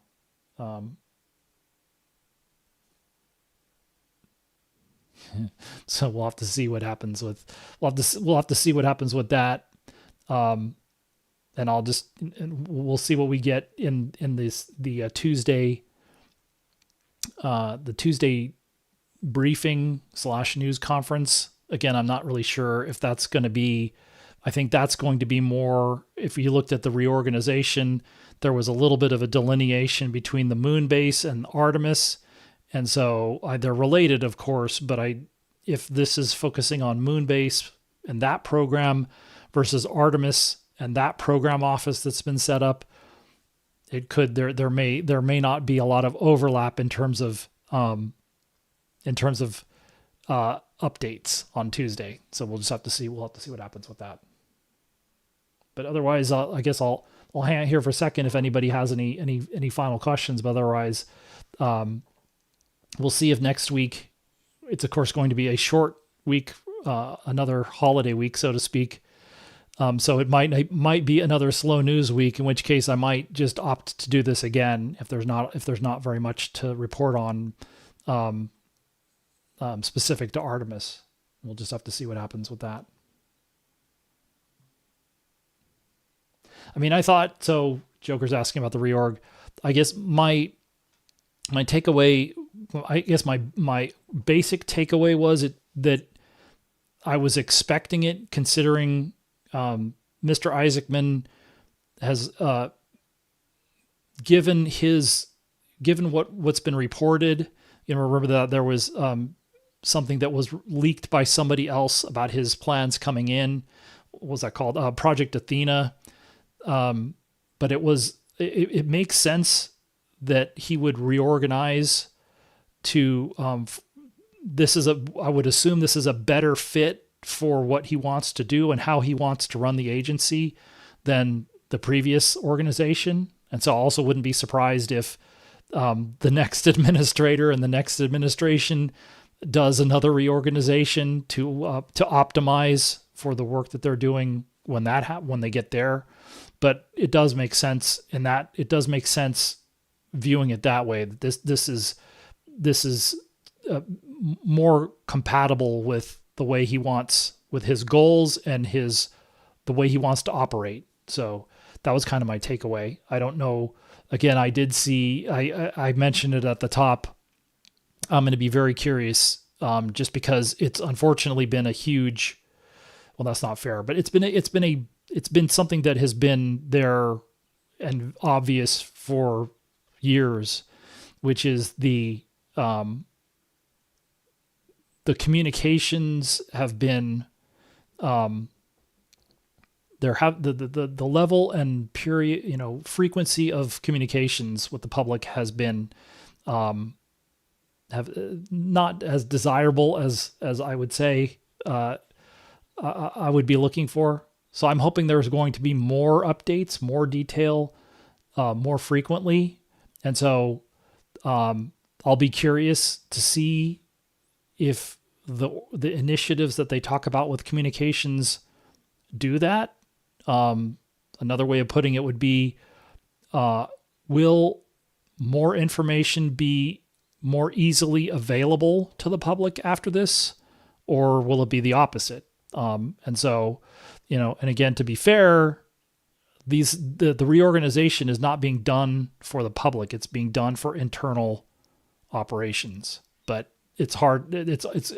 I'm going to judge the output the same way. It doesn't change the criteria for what we're looking for from a communications standpoint.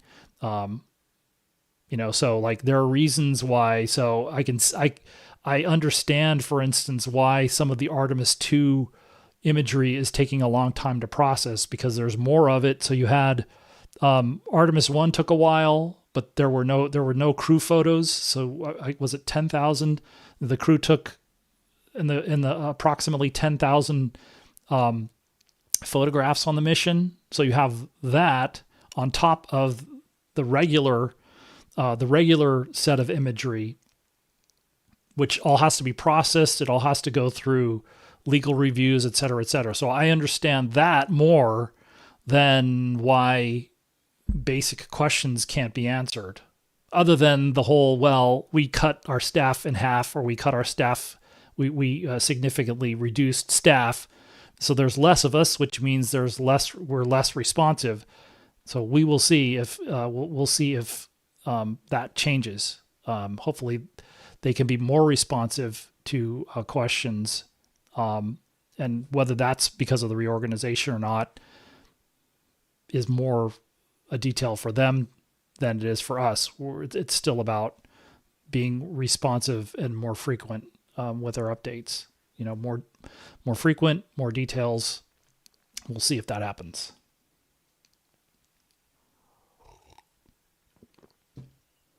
That didn't help. All right. So, okay. So, I mean, I think this is, so yeah, I mean, again, the big news was the Starship flight test. I mean, I think, I guess you could call it a Rorschach test if you want, in the sense people can take away different things from it. But to me, it seemed like a very successful test, given the scope and the sort of the breadth and depth of changes that they made from the previous version to this version. The fact that they got that much of the test done, it went from the beginning to the end.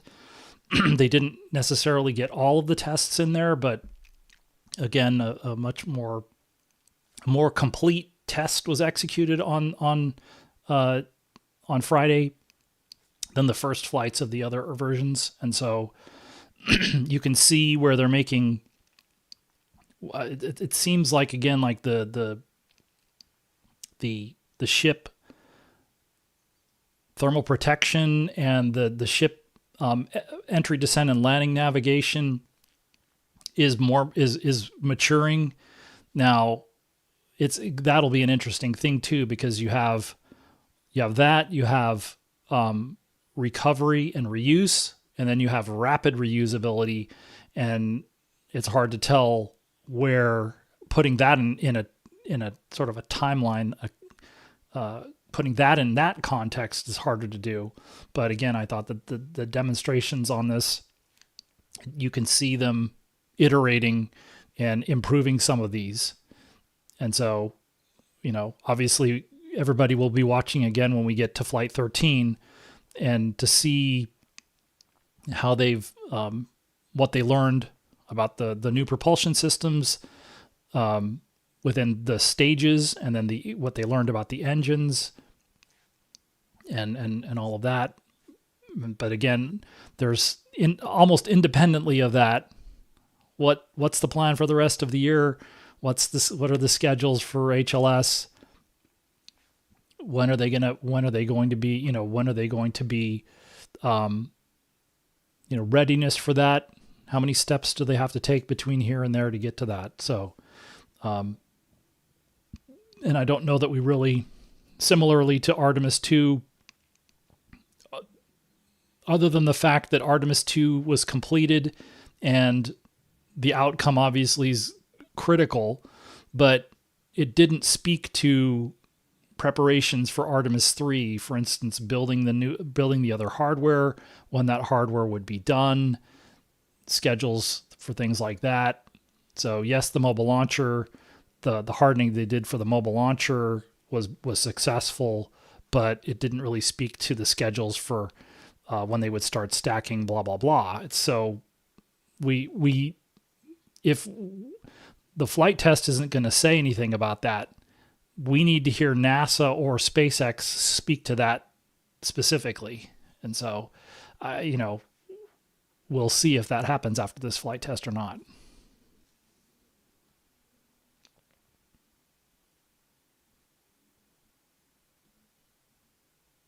So I'll go ahead and wrap up.